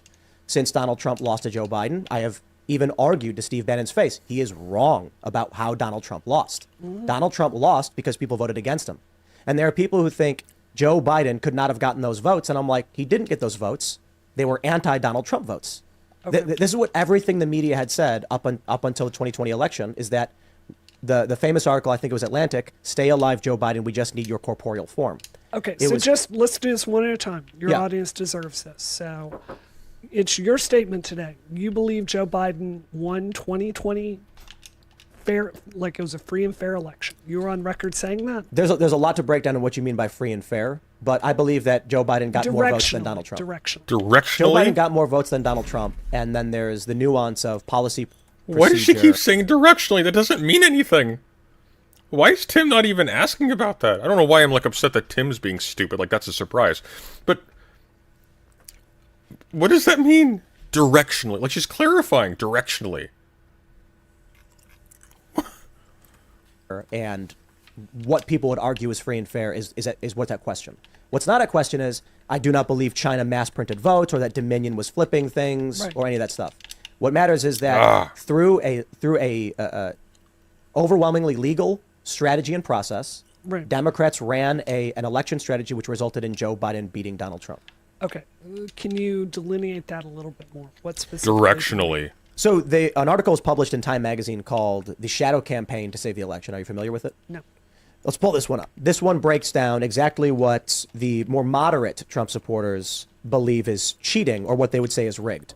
Obviously, you have the more egregious Dominion doing these things. This is nonsense. In this article that came out... Wait. Obviously, you have the more egregious Dominion doing things. Right, you have conspiracy theorists saying that Right. Chinese ballots were made or which something is like that. bullshit. Right, it's Yeah, nonsense. yeah. Complete and utter nonsense. And it actually distracts from the actual issues conservatives and Republicans would have to address if they want to win, which is Democrats masterfully played policy and procedure to the extent that they could, resulting in victories. I got bad news for you, man. Every single modern presidential election has a team that looks at the legal strategy Exactly. with this. And that's Trump did. that's why I Bush said did. I Like, completely do you agree. remember Bush winning in 2020? Right. In 2000 And that's against exactly Gore? why I said no Yeah. election has ever been two people standing up saying, "Here are my beliefs," and then people just shake hands and How agree. is this a bad thing? You have jurisprudence. You have people working Well, but- through but- the legal. Hold on. But I didn't say it working was. through the legal department in every single state, Right. and coming to this. Now, I And- think if so- you want to so- go back to 2000 and look at like the Miami-Dade County and some of the ways Bush won in 2000, I think there was some really like Catherine Well, Harris and all of that. we're in back agreement. then. Okay. Yeah. So, but this is the legal process Agreed. playing out. And the Democrats played it masterfully. But the and they won. Republicans, everyone does this. This is just Yes. elections. And the Trump team did it poorly, and so he yeah, loses. because he's incompetent. Among many things, the people around him that he hired were abysmal. But in this article, for instance, this gets to the core of what we mean by free and fair elections. The average person you probably ask who is a Trump supporter is probably not going to say the election was stolen because China did X or Venezuela or Germany or whatever. Right. What they're going to say is, here you go, an article which includes Facebook putting in $500 million in funding to influence policy, executives of states changing voting law without approval of state legislature. These are things that Republicans say, hey, you're playing dirty. Hold on. Say that last part again. So one of the issues that was, this is Texas v. Pennsylvania, that the judiciary or the executive of various states changed election law without the approval of the legislature The Constitution. But if that's the process, It's in not. that The particular Constitution. state, The Constitution says that the state legislatures have final say on how elections are conducted, but through judicial rulings, certain things end up getting changed. that's jurisprudence, man. And I'm not saying they're wrong to have done it. I'm saying Republicans will argue that's playing dirty. My response is you lost. Trump Right. lost. But don't You you guys think could have that done the exact that's- same thing. Don't you think that Shit, that's shit, deliberately shit, confusing damn it. the issue for your audience? What, breaking down and explaining how the elections I work? think they're, it's the way Like we're not disagreeing at all. on, You're hold acting on. like we are. Here it No, goes. Or at least this Here is it what has comes. been with you. I think there are ways to talk about, here's one. An issue I really care a lot about is cybersecurity and elections. This is huge. Yeah, This is something I me too. care a ton about. We have, 50 states, a ton of territories, individual counties in every single state, different voting systems, different operating systems, different voting machines. Proprietary code that the public can't not see. open source. Yeah. Should flatly be illegal. Agreed. This is a huge issue. There's a way to talk about that calmly and rationally that doesn't mislead the American people into thinking that, say China has hacked into our completely voting agree. machines. I despise that and narrative. altered the results. I think my critique of your show, respectfully, would be I think there's a sleight of hand that leads your audience to frequently You better have believe something that our specific Justice if you're going to Department is say that, broken, Brianna. Well- that our elections are broken. When did the Justice Department get fixed? The Justice Department is an imperfect thing that has many successes, but and failures as Who, well. was hold on. This is important. So, in the middle of Gamergate, I worked directly with the Eric Holder Justice Department, trying to get some of the highest profile death threats on my life prosecuted. It's plainly illegal. Had multiple calls with the White House about this. The Justice Department personally failed me. Why is she phrasing this like So I've got my own beefs here. She's phrasing this like... I think hang on. Stop. directionally, if you Stupid look at frickin' who YouTube. works at the Justice, She's phrasing this like she was working for Holder. She didn't. She just got on the phone and harassed a bunch of people to go after people she didn't like on the internet. That's it. Like, I'm sorry. Department, it tends to be career Wait, why are we back? It's because we finished the theory segment. prosecutors that are not partisan, that are there trying to do the best they can. And I do believe, I think Sean would agree with me, our mutual friend Sean, actual justice warrior, that the United States does have directionally one what? of the better justice systems in the entire world. I completely agree with How that. is actual- But that doesn't mean the DOJ is not Your broken. mutual friend, actual justice warrior. Oh my god. She's so dumb. She's so dumb.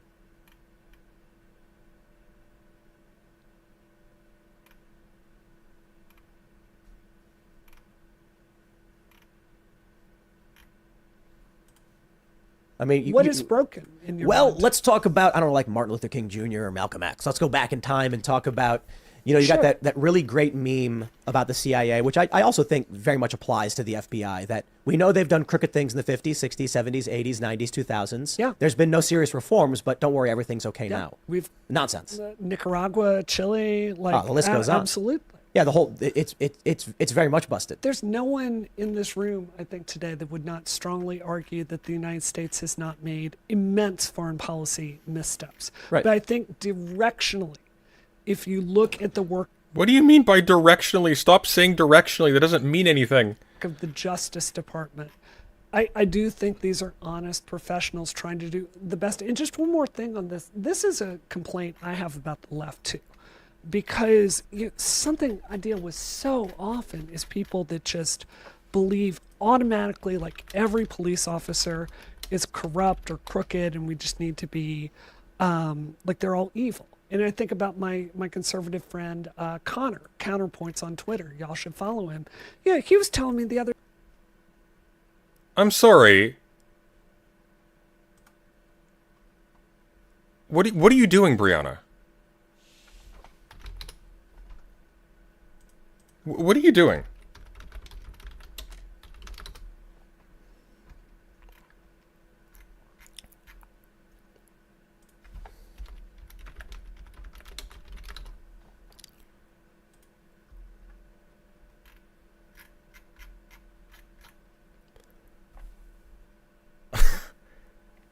Counterpoints is an overt transphobe. You can't do that. You can't do that and then pretend to be in Keffel's corner. You can't do that. I'm sorry.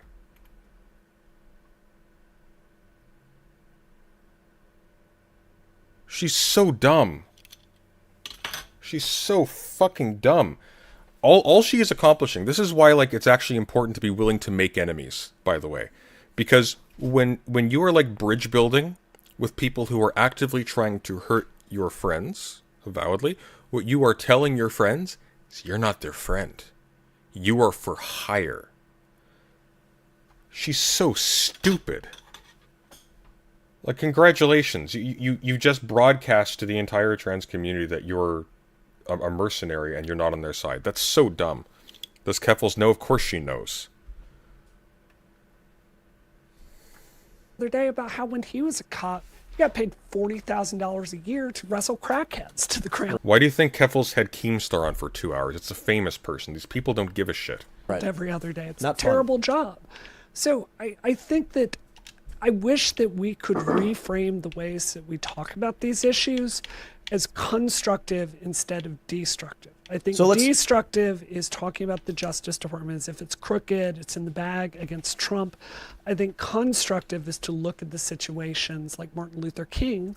Counterpoints, I had a conversation with Counterpoints recently in which he said, and I brought this up recently, he would not date a black person because she likely doesn't have a good relationship with her father. He would take her blackness as evidence of a dysfunctional family life, as a red flag. That's who this genius is telling you to go subscribe to on Tim Pool right now. Stupid.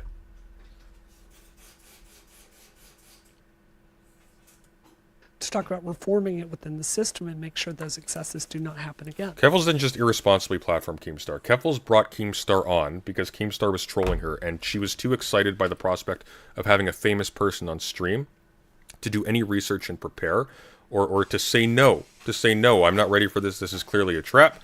Brought Keemstar on. Keemstar made a fool of her for 2 hours. Whitewashed his own background. She's nodding confused the entire time, and then he leaves. I think the stream's been deleted since then. I'm sorry, like, fundamentally unserious. What this amounts to, once again, is we have a plague of, frankly, extremely privileged rich people who are trying to buy their way into being famous, important figures for its own sake. They don't give a shit about what actually happens to the people they're representing. It drives me absolutely up a wall. And then you have really pathetic people who will jump in to defend them, and it's sad. It's really sad. Thank you. I just... I don't know. Like, we're kind of screwed that way.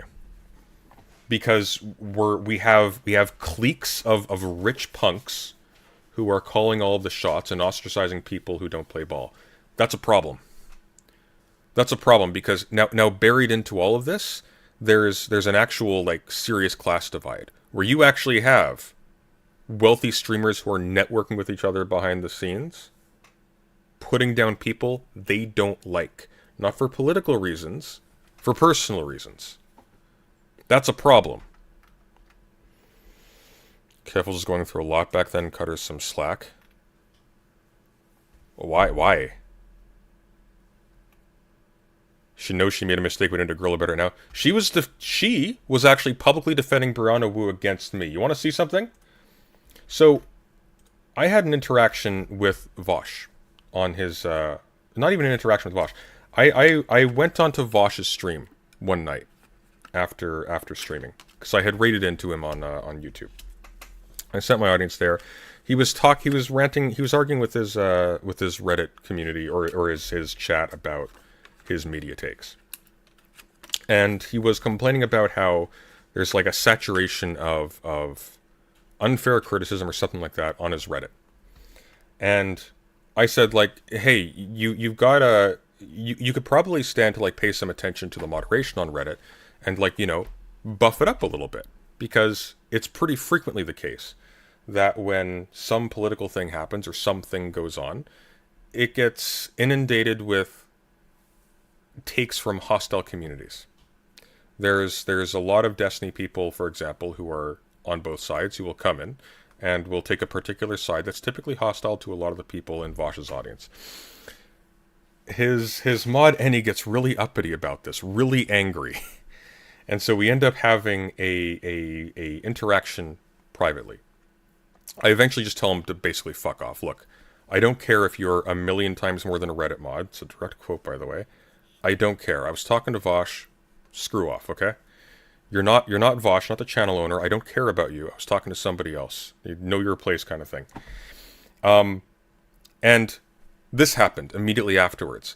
My face gets removed from a thumbnail from a Keffels video where I was talking with her, Demon Mama, and a couple of other people.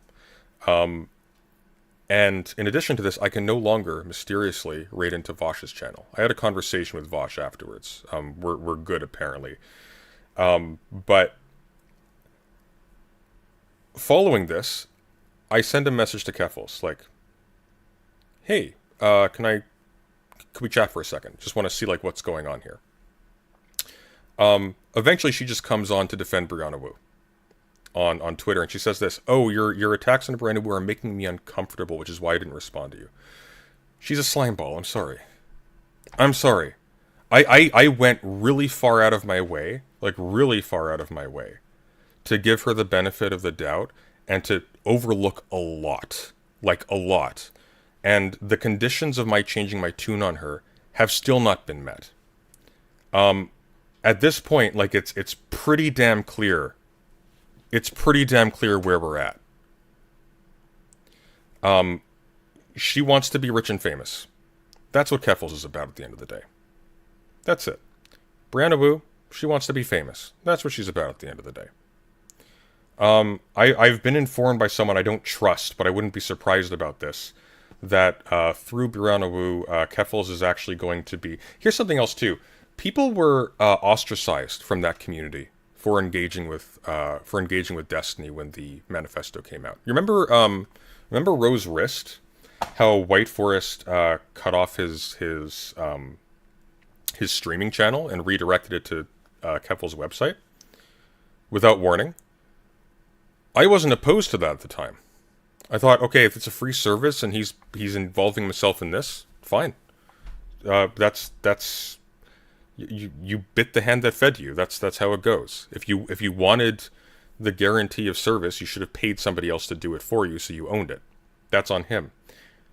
But now you're going to run interference for this? Counterpoints is a great guy. You should subscribe to him. This is an overt transphobe. What are you doing? It makes it seem like all of this is extremely insincere. Because it is. Because there's no justification for this.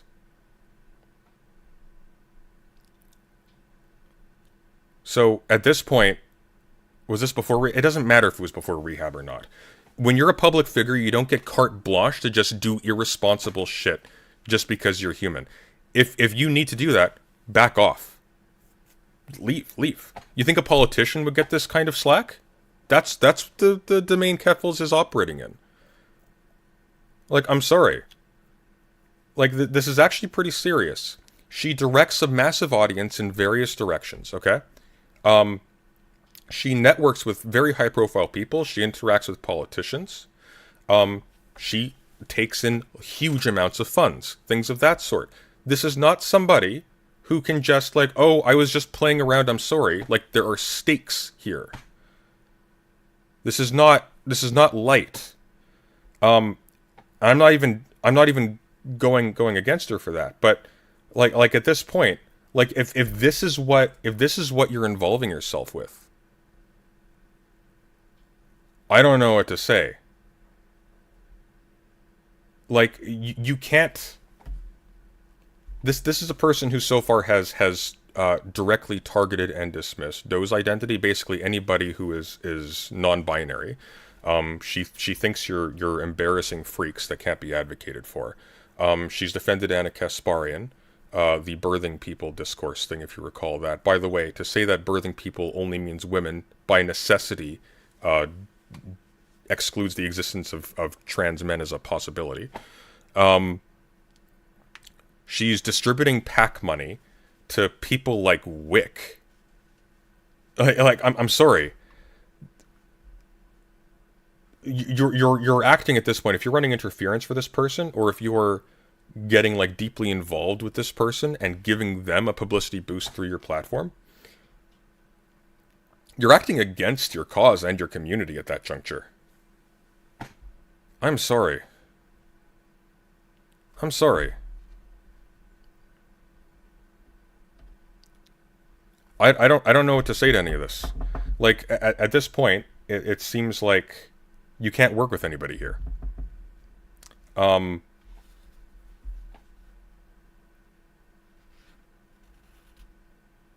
Yeah, and then recently she was publicly attacking somebody for putting for a pretty innocent poster that she made, like a 19-year-old trans person. I think Keffels is a good person. It doesn't matter if Keffels is a good person. It doesn't matter if any of these people are good people. You are what you do at the end of the day. Not like, what does it mean? Like Keffels has nice feelings? Who cares? Who cares? If these people are providing a media boost to people who want to destroy you, and they're doing so for their own personal gain, it doesn't matter how nice they are. That's not what matters. That doesn't count.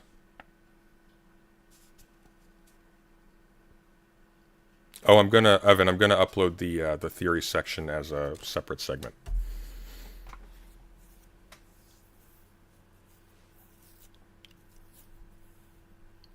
Like, this is why I'm saying, like, be prepared for a lot of these people, sometimes people you won't expect.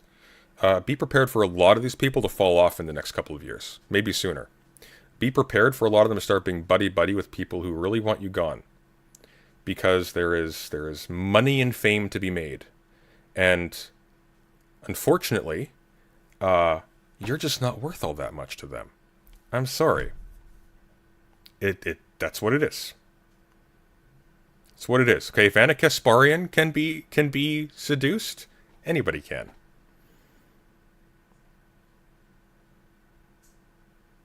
Anyways.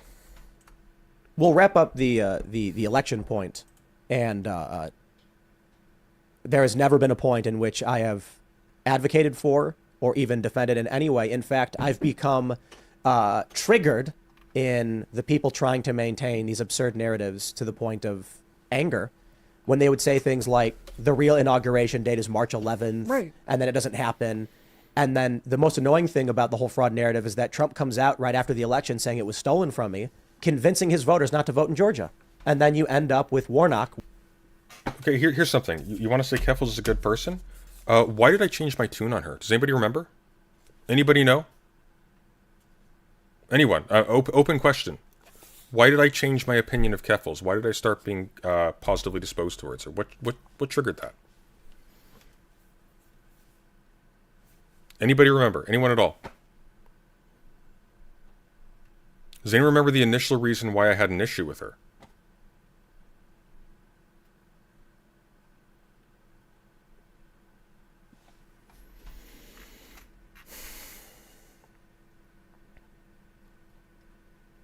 Wasn't it the fun stuff? That was a big one. It was after a private conversation with her, correct? No, that's why I was angry with her originally. She accused Chud of being a pedophile, just randomly. No reason. No justification. Just called him a pedophile. Apologized privately. Chud, being as spineless as he is, sort of accepted that, but that's it. No, the pedophile accusation was separate. Why did I change my opinion of her? Why was I positively disposed? It was the funds. Why did I care about the funds? So she raised $100,000 after the swatting incident, right? Why did I care about that? Does anybody remember? One of the things that characterizes the trans community above a lot of communities is endemic poverty. A lot of people I know, can barely afford rent or have to choose between rent, food, etc., and their transition therapies and their hormones, for example. And that causes extreme problems. I know a couple of people like that very personally. What was the purpose of the funds? What was the purpose? She said it was to protect her rights. All right. So she said an amount. She said an amount. I can't remember the exact amount. I'm sure somebody saved it somewhere. But she said an amount. Let's say $30,000. She makes the amount. Raises it without explanation. $40,000, $50,000, $100,000, a little bit more than that. Over $100,000 from her community. And so I was perplexed. I'm like, okay, what are you doing? $100,000. What can you do with $100,000? You could make sure that 100 people in your audience have $1,000 for hormone therapy and for rent. They don't need to make that choice again this month. I could save lives, potentially.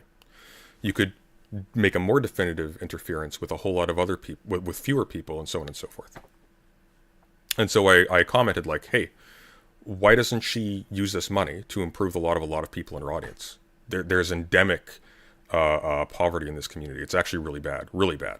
People die from it. People can't escape transphobic homes because of it. People can't launch. To help her move an illegal fund, I think? Well, not exactly, right? She did move with it, ultimately. But she didn't say illegal fund. She was careful about that. She said to protect my rights. She needed the money to protect her rights. What did she do to protect her rights? Well, she left. She went to a couple of hotels. She left to Ireland twice, apparently. She's currently moved there. Went to rehab. That's responsible use of funds. That's good. I'm glad she did that. Why did I change my tune, though? What did she say to me? She told me what she was going to do with the money. She told me that she had a plan to use those funds.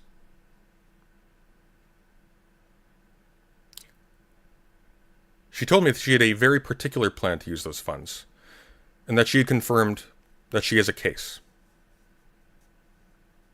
Nothing's happened since then. It's been a long time. Nothing.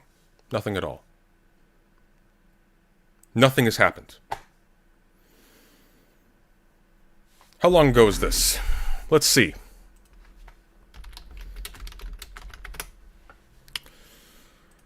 August 9th, 2022.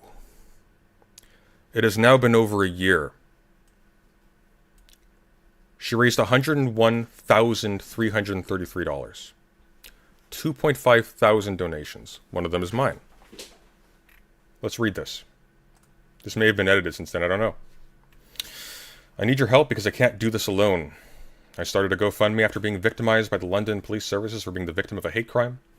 It's a confusing sentence. I need to move immediately, recoup my losses, and to build a legal fund to protect my rights. A legal fund to protect my rights. I have been subject to emotional damages, financial damages, blatant violations of the Human Rights Act, that's true, and discrimination against me on the basis of gender identity and expression. This is unclear when it's on the part of the police, but we'll get into that in a moment. I was also subject to unjust seizures that not only affected my livelihood, but has severely disrupted the work my fiancé is doing in their doctorate program. Not their fiancé anymore, but I digress. Which has the potential to impact whether or not my fiancé wishes to finish their doctorate. Once again, not their fiancé anymore, so this is irrelevant. So none of that money went there. Because there is no policy in my city against swatting, there is no guarantee this will not happen again, and my home is not safe. Update. The original moving goal was met, but the hotel I was staying at while looking for a new place to live was doxed. I'm now in hiding. I let her know where that had been doxed, by the way. They had posted the pattern on her sheets on Kiwi Farms and had somehow figured out the hotel through that. I'm keeping the GoFundMe up, but all donations are going directly to my legal fund, which I will be using to seek justice. This is in August 2022. As of present day, September 12th, 2023. The only thing that has happened is, let me show you exactly what's happened.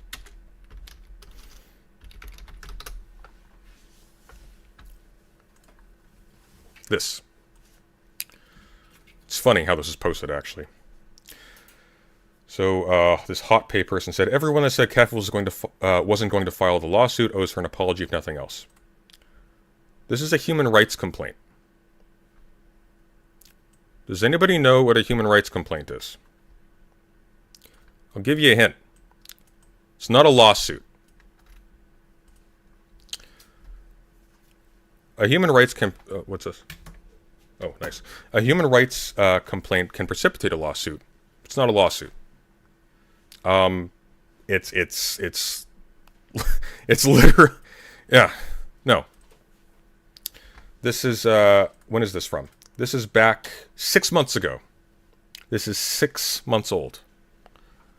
Nothing's happened.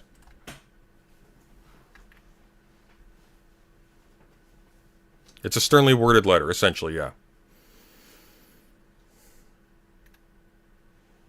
So here's the issue that I have, okay? I don't give a shit what she did with the money. I give a shit about her attitude. Because when people were questioning her about this, what her response is like, hey, why aren't you using this money to like help trans people? Why aren't you using this money to help your audience? You don't need $100,000. She didn't. I'm sorry, people get swatted. You didn't need $100,000 to move. That's silly. She didn't need to move to Ireland. She could have moved anywhere. Canada is a vast place. Canada is actually a safer place, incidentally, for trans people than almost anywhere else in the world. When she was asked, "What are you doing with this money? Like, why don't you use it to help people?" Her response was, "This is my money. This is my money. I'm not giving any of it away. This is my money." That's what she tweeted, as if it wasn't a gift in a crisis that she advertised, that she claimed she was going to use for legal ends.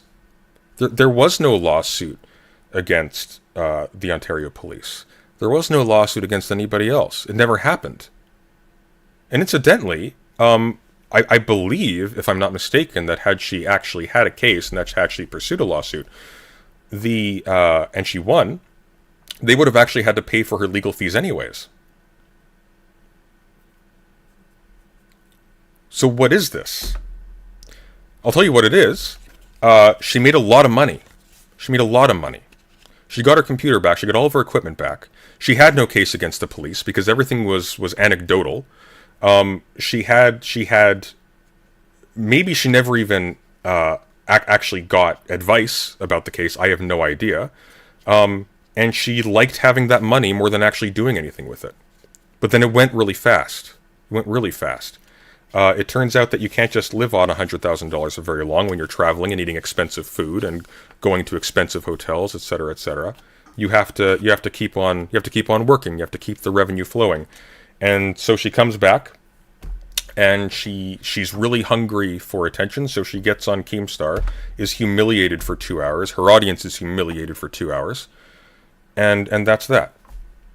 And now she's defending people who are running interference for people like Destiny, people who the simple association, like all Rose Wrist did, and Rose Wrist was a critic of Destiny actually. All Rose Wrist did was he edited the document. Brianna Wu is going on to streams calling him a good person and whitewashing his background. She's calling Counterpoints a good person, whitewashing his transphobia and his racism, pretty overtly.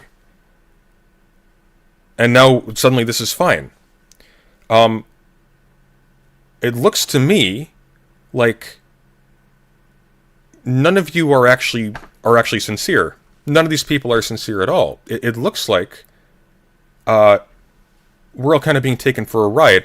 And my worry is, in fact, I'm pretty confident about this, what I expect to happen is, in a little while, there's going to be a financial incentive to abandon you guys more overtly. Yeah, Rose Wrist is very young. He's like a teenager. It's ridiculous. It's ridiculous. And so that's why I changed my tune. Because I was kind of lied to. I was told there was a particular use that these funds are being deployed to. I didn't change my tune because I was threatened, or because I was told that I was given reason to think, oh no, she's secretly a good person. or because she said sorry, I changed my tune because I asked her a very clear question when she DM'd me afterwards to try and turn over a new leaf, supposedly. And we had a long conversation. And I asked, what are you doing with this then? And she gave me a very specific answer. I've seen no evidence to the effect that any attempt was made to fulfill that, to follow through. So, in addition to all of this, now we're buddying up with people who are attacking people in the community, because people like Brianna Wu, and Brianna Wu in particular, she's not. The issue with Brianna Wu is not that she's friends with Counterpoint. It's not that she's friends with Destiny. Frankly, it's not that she's friends with Nick Fuentes, if that ever came to pass. It's not that she's trying to be friendly with Tim Pool. The issue with Brianna Wu is that she's going out of her way to mislead people into believing that these are positive actors from a left-wing perspective, as she is simultaneously appealing to them by attacking other trans people. And also whitewashing people who have attacked other trans people pretty viciously. Really viciously, actually.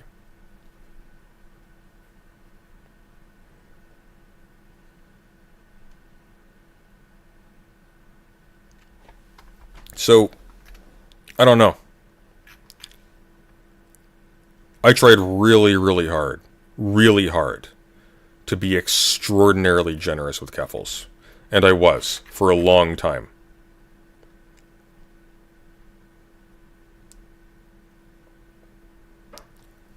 And I have receipts for everything if it ever comes to it, but like it's not good.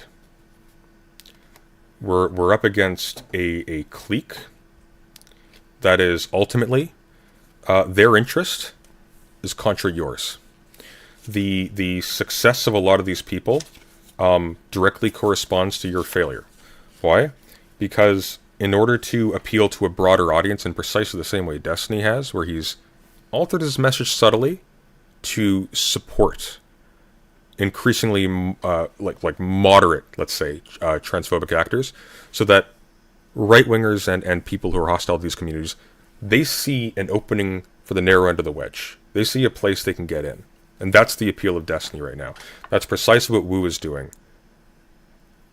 And Wu is protected by Keffels. What's going on?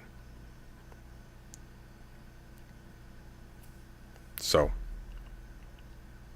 it's bad. We're in pretty dark territory here. It seems silly, but it's really not. It's really not.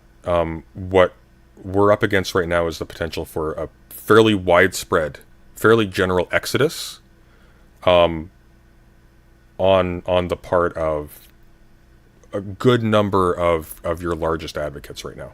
And by the way, they're not big in the grand scheme of things. So it's bad. It's really bad.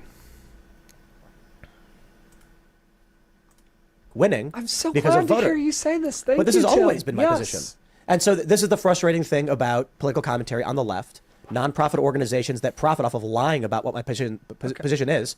We have Steve Bannon in this room sitting down, and I passed a picture of him on the way. That's here. right. Yeah. Signed. And I say to him, you are wrong about fraud. Democrats have activists who go on the ground and knock on doors. They have lawyers like Mark Elias. They outplayed you in every way through a legal process. And the Trump supporters got mad that they were outplayed. So but if that's you an election. feel this way, why are you out here? Because I watched multiple clips of you before this show, and you're talking about how like the prosecutions against Trump by the Department of Justice in multiple states, like what's her name, Franny, Fani Willis. talking about her in Georgia, how as if she is out here doing something that's underhanded or wrong, was just Trump meeting the fate Why was he Jenna decided. Ellis indicted? Why was she indicted? Yeah. For an election, well, allegedly because of this election conspiracy. what are the specific counts she was indicted on? I can't speak to And Jenna that's Ellis and that's a specifically. serious issue. So Sure. the issue with Fani Willis is that she indicted lawyers who did nothing. She indicted members of the Trump administration who How did do you nothing. know that? I read the indictment. Jenna Ellis is charged on counts 1 and 2, simply being part of a criminal conspiracy and solicitation to a public official to violate their oath of office. Why? Because she provided legal counsel to Trump. That's it. She's not charged on there's 30 some odd counts, 1 and 2 only for Jenna Ellis. And the question is, if you go to a lawyer and you say, what should I do here? And they provide you legal advice, to say that's a conspiracy is insane. More importantly, one of the Republicans indicted in Georgia, he was indicted because he was working with what's called an alternate slate of electors, Thank you, Evan Christensen. I'll do that next time. which this country has always had, particularly dude. 1961. 1961. There You're was talking about the thing to go up to Mike Pence with the list of fake electors? You think that's a No. legit tactic? No, I'm saying that a guy, a Republican, went to a group of Republicans who are running an election to be electors. He told the press, this group exists in the event we win a lawsuit. For example, are you familiar with the election of 1960? I'm not, man. This is This is a big problem. So if you sit here and say Fani Willis didn't do anything wrong, it's absurd, but you don't understand the historical context of what an alternate elector is and how they operate. Knowing the election of 1960, I'll tell you exactly what happened. Hawaii went Republican.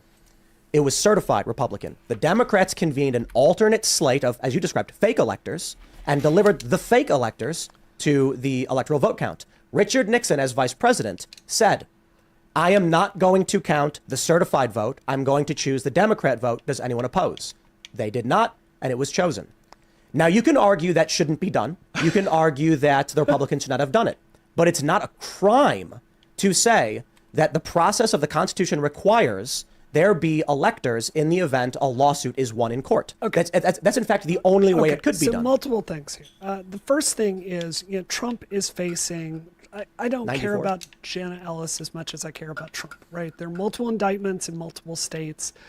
Trump is the person I care about, and I think it's worth saying. Like, we haven't had a chance to really talk about Ukraine policy yet, but like when Donald Trump went in, like January 6th happened. Like, this was like just roll the credits for Vladimir Putin on like seeing the United States destroy itself. Like, this was his wildest Absolutely. dream.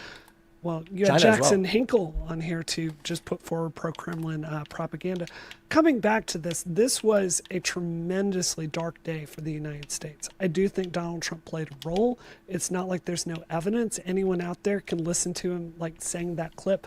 I just need you to go find me X number of votes. That phone call at Brad Ratt's brother. I'm gonna pause real quick. Please.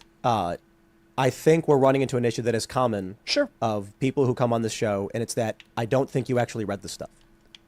Did I sit down and read every single indictment for the 5 Not the states? indictment. Yeah. Did you read the conversation between Raffensperger and Trump that led to the I just need you to find the votes? I listened to that entire clip multiple So times. what was yeah. the full context is not as you described it. The full content? Are you kidding me, man? Come on, he was obviously trying to do a mob push on The full him. the full context is we found double counted votes in, I think it was Fulton. Those were removed. Oh, right? Tim. Saying "Oh, Tim" isn't a response to the point I'm making. I Do just you have a don't response think or? it's, I don't think that's a credible. This is important. He's misrepresented the events. I wasn't paying attention. Let's see. Let's listen again. They did not, and it was chosen.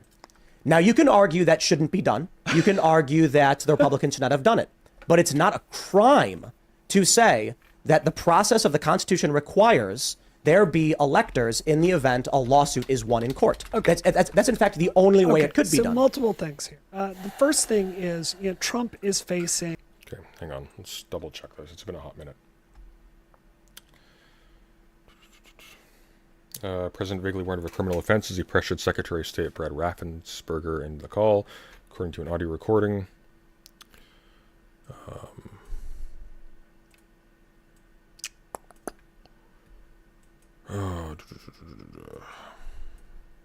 Let's get this off the screen.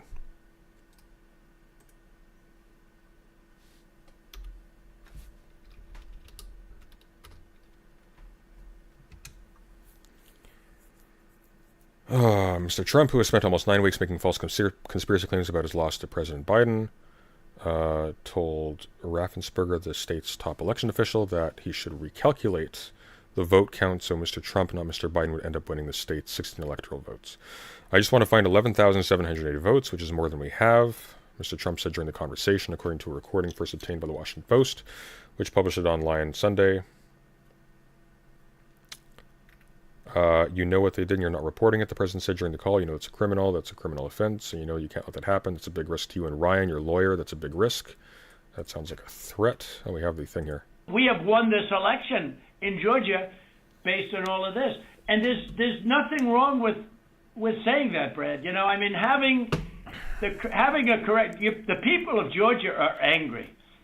And these numbers are going to be repeated on Monday night, along with others that we're going to have by that time, which are much more substantial even. And the people of Georgia are angry. The people of the country are angry. And there's nothing wrong with saying that, you know, that you've recalculated, because the 2,236 and absentee ballots, I mean, they're all exact numbers that were done by accounting firms, law firms, etc. And even if you cut them in half, and cut them in half again, it's more votes than we need. Well, Mr. President, the challenge that you have is the data you have is wrong. We talked to the congressmen, and they were surprised, but they, I guess there was a person named Mr. Okay. Yeah, I remember this. Titan says Nixon won by a narrow margin. Court ordered a recount, and the recount favored Kennedy, and the governor certified no fake electors. Okay, let's... I don't 94. care about Janet Ellis as much as I care about Trump. If you can send me something, Titan, that'd be great. Multiple indictments in multiple states. Trump is the 60s electoral history is not my forte. person I care about. And I think it's worth saying, like, we haven't had a chance to really talk about Ukraine policy yet. But, you know, like when Donald Trump went and like January 6th happened, like this was like just roll the credits for Vladimir Putin on like seeing the United States destroy itself. Like this was his wildest absolutely. dream. Well, you had China as Jackson well. Hinkle on here to just put forward pro-Kremlin propaganda. Coming back to this was a tremendously dark day for the United States. I do think Donald Trump played a role. It's not like there's no evidence. Anyone out there can listen to him like saying that clip. You know, I just need you to go find me X number of votes. That phone call at Brad Ratzberger. I'm gonna pause real quick. Please. I think we're running into an issue that is common Sure. of people who come on this show, and it's that I don't think you actually read the stuff. Did I sit down read every single indictment for the 5 Not the states? indictment. Yeah. Did you read the conversation between Raffensperger and Trump that led to the "I just need you to find the votes"? I listened to that entire clip multiple So times. what was yeah. the full context? Is not as you described it. The full content? Are you kidding me, man? Come on, he was obviously trying to do a mob push on The full him. the full context is we found Tim. double counted votes in, I think it was Fulton. Those were removed. Oh, right? Tim. Saying "Oh, Tim" isn't a response to the point I'm making. I Do you just have a don't response? think Or? it's, I don't think that's a credible argument. So I'll do this. You are completely 100% correct, and I will cede that argument to you. Sure. Now let's pause, and we'll talk about Jenna Ellis and why I think saying "I don't care about that" is part of the problem. Well, hold on. My statement is my focus is not Jenna Ellis. Right. It's Trump. And so when we talk about, say, like the corruption in our our justice system, I don't say, for the most part, you know, look at this charge against Donald Trump for this specific thing he did. In fact, I say Jenna Ellis almost every single time. Don't get me wrong. I think the charges against Trump are laughable and they're egregious. But the real crux of the issue is they're going after his lawyers. Mm-hmm. And you can argue about Giuliani because Giuliani was deeply involved in a lot. And there's a question about what's the line. But Jenna Ellis didn't do anything. Okay. And you can also take a look at Mark Meadows. Going after former administration. Now, I'll tell you what's really shocking is acting Assistant Attorney General Jeffrey Clark. He's quite literally appointed to a government position. Trump asks him a question about policy and he says, here's how it works. Here's what I think would happen. And they criminally charge him for it. The fact that Fani Willis is trying to indict former executive branch officials for giving their legal opinions as is their duty is insane. Well, I think if it's as laughable a case as you're claiming, I guess it will be a very easy day in court. Also worth saying, Fani Willis And hundreds of thousands of dollars out of their pocket. This exact same grand That jury was a hell of a pivot. that decided to push charges against Donald Trump also is going after a bunch of Antifa activists in This is all terribly boring. Georgia. It's the same for grand- Stop, it's- for hold on for Stop Cop City. It's not the basically same bringing people. them up on. It was the same grand jury, Different people, same courtroom, obviously. different people. But it's the same grand jury that decided to prosecute some people on racketeering charges. And the Democrat So- recused herself from all the criminal proceedings. My point here is this, to my estimation, seems to be the Justice Department functioning as it should be. Hold on. This is Georgia. Tim. This is state level stuff, So not DOJ. the Justice Department, meaning the justice system of the United States. Fine. What I think is happening here is, I think, frankly, you have a business relationship with the Trump campaign. You're doing events with Trump, and Junior never met Trump. I think that it would lead a reasonable person watching your show on the outside to go, what is going on here? Is Tim really being an impartial observer of this? That's bad faith. No, I mean, if I'm wrong, please tell me. Well, it's completely factually incorrect. So when have you criticized the Trump? He's criticized Trump. You can't, Brianna. He's criticized Trump, and here's the problem. Like, okay. Once again, Civil Action, right? Great movie, great line. Unless you know exactly what the answer is going to be, never ever ask a witness why. Likewise, never ask someone, when have you ever? Because life is very long, and he will find an example, and he only needs one, and he'll probably have more. Like just Trump in general. This is what I said. We're running into the issue of people who often come from the other side don't watch the show. They'll see selective clips. How about we talk about when I called for Donald Trump to be criminally investigated for the death of an 8-year-old American girl in Yemen? Okay. She just looks confused. Like, this is like elementary. You never do this. You never open yourself up like that. She has no idea what she's doing. I do that all the time. Okay. How about all of the issues we've brought up pertaining to he stopped disclosing the number of drone strikes happening in the Middle East in the argument around that? Sure, but you're still going to vote for him. Oh, Doesn't matter. You made the claim that he never criticizes him. You're in a two-party system. You're going to vote for one of two awful candidates in any single situation. Otherwise, you're throwing your vote away. Yeah, my position is we are looking at a deeply broken and corrupt system that has been for quite some time. And don't get me wrong, the U.S. has a lot of really great things about it. In fact, it's probably the best country on the planet in a lot of different ways. But to sit back and take a look at like how the FDA revolving door politics work, how the Obama administration and the big bank... FDA revolving door politics? Yes, right. Like someone will work for a major pharmaceutical, and then when they retire, they get appointed to the FDA. Okay, understood. Right. This has been going on forever. Right. You take a look at the Trans-Pacific Partnership. You take a look at Monsanto. Oh yeah, she also said she respects who's going to vote for Trump. Just absolute. I love the turn though. Brianna Wu, in the span of 1 year, has gone from, if you buy Hogwarts Legacy, that is a reflection of your character, to, counterpoints, who thinks that a person being black is a good reason not to date them, and who thinks people with neopronouns are diseased. He's a great guy, and you should subscribe to him. And I respect you, Tim Pool, for your decision to vote for Donald Trump. It's incredible. You take a look at how the United States gives favorable.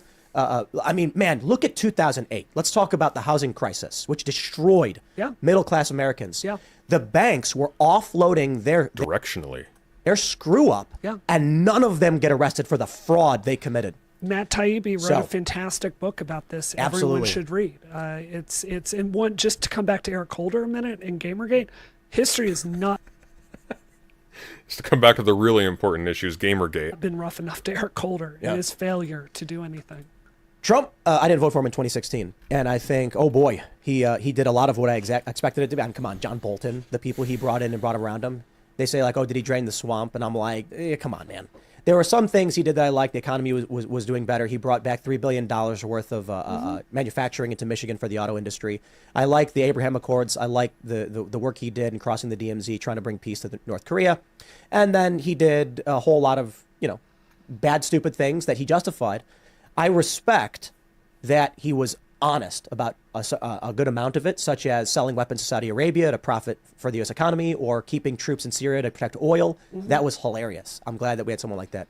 But my view of Trump today is what we need is bureaucrats who have been in government for decades, career government employees, to be fired. And the closest we'll probably get to it is a Donald Trump presidency. The Biden administration will reinforce it. DeSantis will compromise with it. Trump, I don't know, if he goes in like a bull in a china shop, we'll get a bunch of broken glass. But we can then go in and clean that up and get rid of the problems. So I think this is what we should be talking about today. Because I think you and I have very different theories of change for the United States. I know this sounds idealistic, but my father was a naval officer. I think every single day about duty to my country and what I owe my country. I genuinely do. And what? And how white and black people should not be intermixing, right? That was the basis of your political activism in your 20s, until conveniently that's when you had the embarrassment of some of the people you were canvassing for, and the general rise of left-wing figures in media and politics. What I've seen throughout my lifetime is I think you have an era of leadership in the United States with the baby boomers that history is going to be brutal to. I think that this is an era of their leadership where they've done nothing about climate change, where income inequality has gone through the roof because of their lack of attention. Yeah, I saw that, Titan. Thank you. And housing policy is broken, public transportation. All right, we've been going for 4.5 hours. I'm so fucking bored of this. This is so boring. Does this get better? Is there like a... Let's see. Are there timestamps? Is there like a... Does this shit blow up?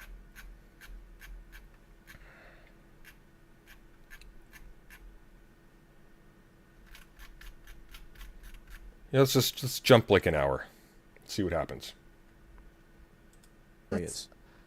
I'm not talking about one story. I'm saying what we typically experience is, as you... Here we go. Specifics, but there's individual things that y'all are really angry about, and I just have not followed the storyline that much. So it's not a question of do you know this individual story. My point here is you've taken a political position without knowing what the story is. I'm not talking about one story. I'm saying what we typically experience is, as you asked me about Casey Anthony, I don't know enough about it to comment. Yeah. And then every Democrat personality I've spoken to says, I believe in X, but I don't know what you're talking about. I don't think that's a really great example is Bill Maher. Dennis Prager goes on Bill Maher's show, I think this was 2018 or 19, and he said they're putting tampons in men's bathrooms, and he said this is a lie, and they're saying this. Bill Maher and the entire audience response was to laugh and say it wasn't happening, instead of saying, I don't know what you're talking about, so it seems weird. Instead, they laugh and they dismiss. And then later, Bill Maher was like, "Oh yeah, well, they were doing that." How did Casey Anthony get brought up? I have no idea. But apparently, Brianna Wu brought it up for some reason. I guess we should have. Casey Anthony was, if memory serves, she was was she the child or the mother? There was a girl who I think was killed by her mother and hidden, and it was covered on Nancy Grace for months. More. I think it's really easy to come to the conclusion everyone is stupid, and you're right if you can just like pop any article in front of them and assume they have not read it. And if they don't know everything, well, I asked you if you read it. If they don't know everything in the article, then they're dumb and they're dishonest. Doesn't seem like a great strategy. But that's not to what me, I've said. But it's the conclusion I'm coming to. I asked you if you've read it. And right? And if you say no, is this my response is... Man? I said I followed the story at the time. There's right, specifics. I understand that. You're not understanding.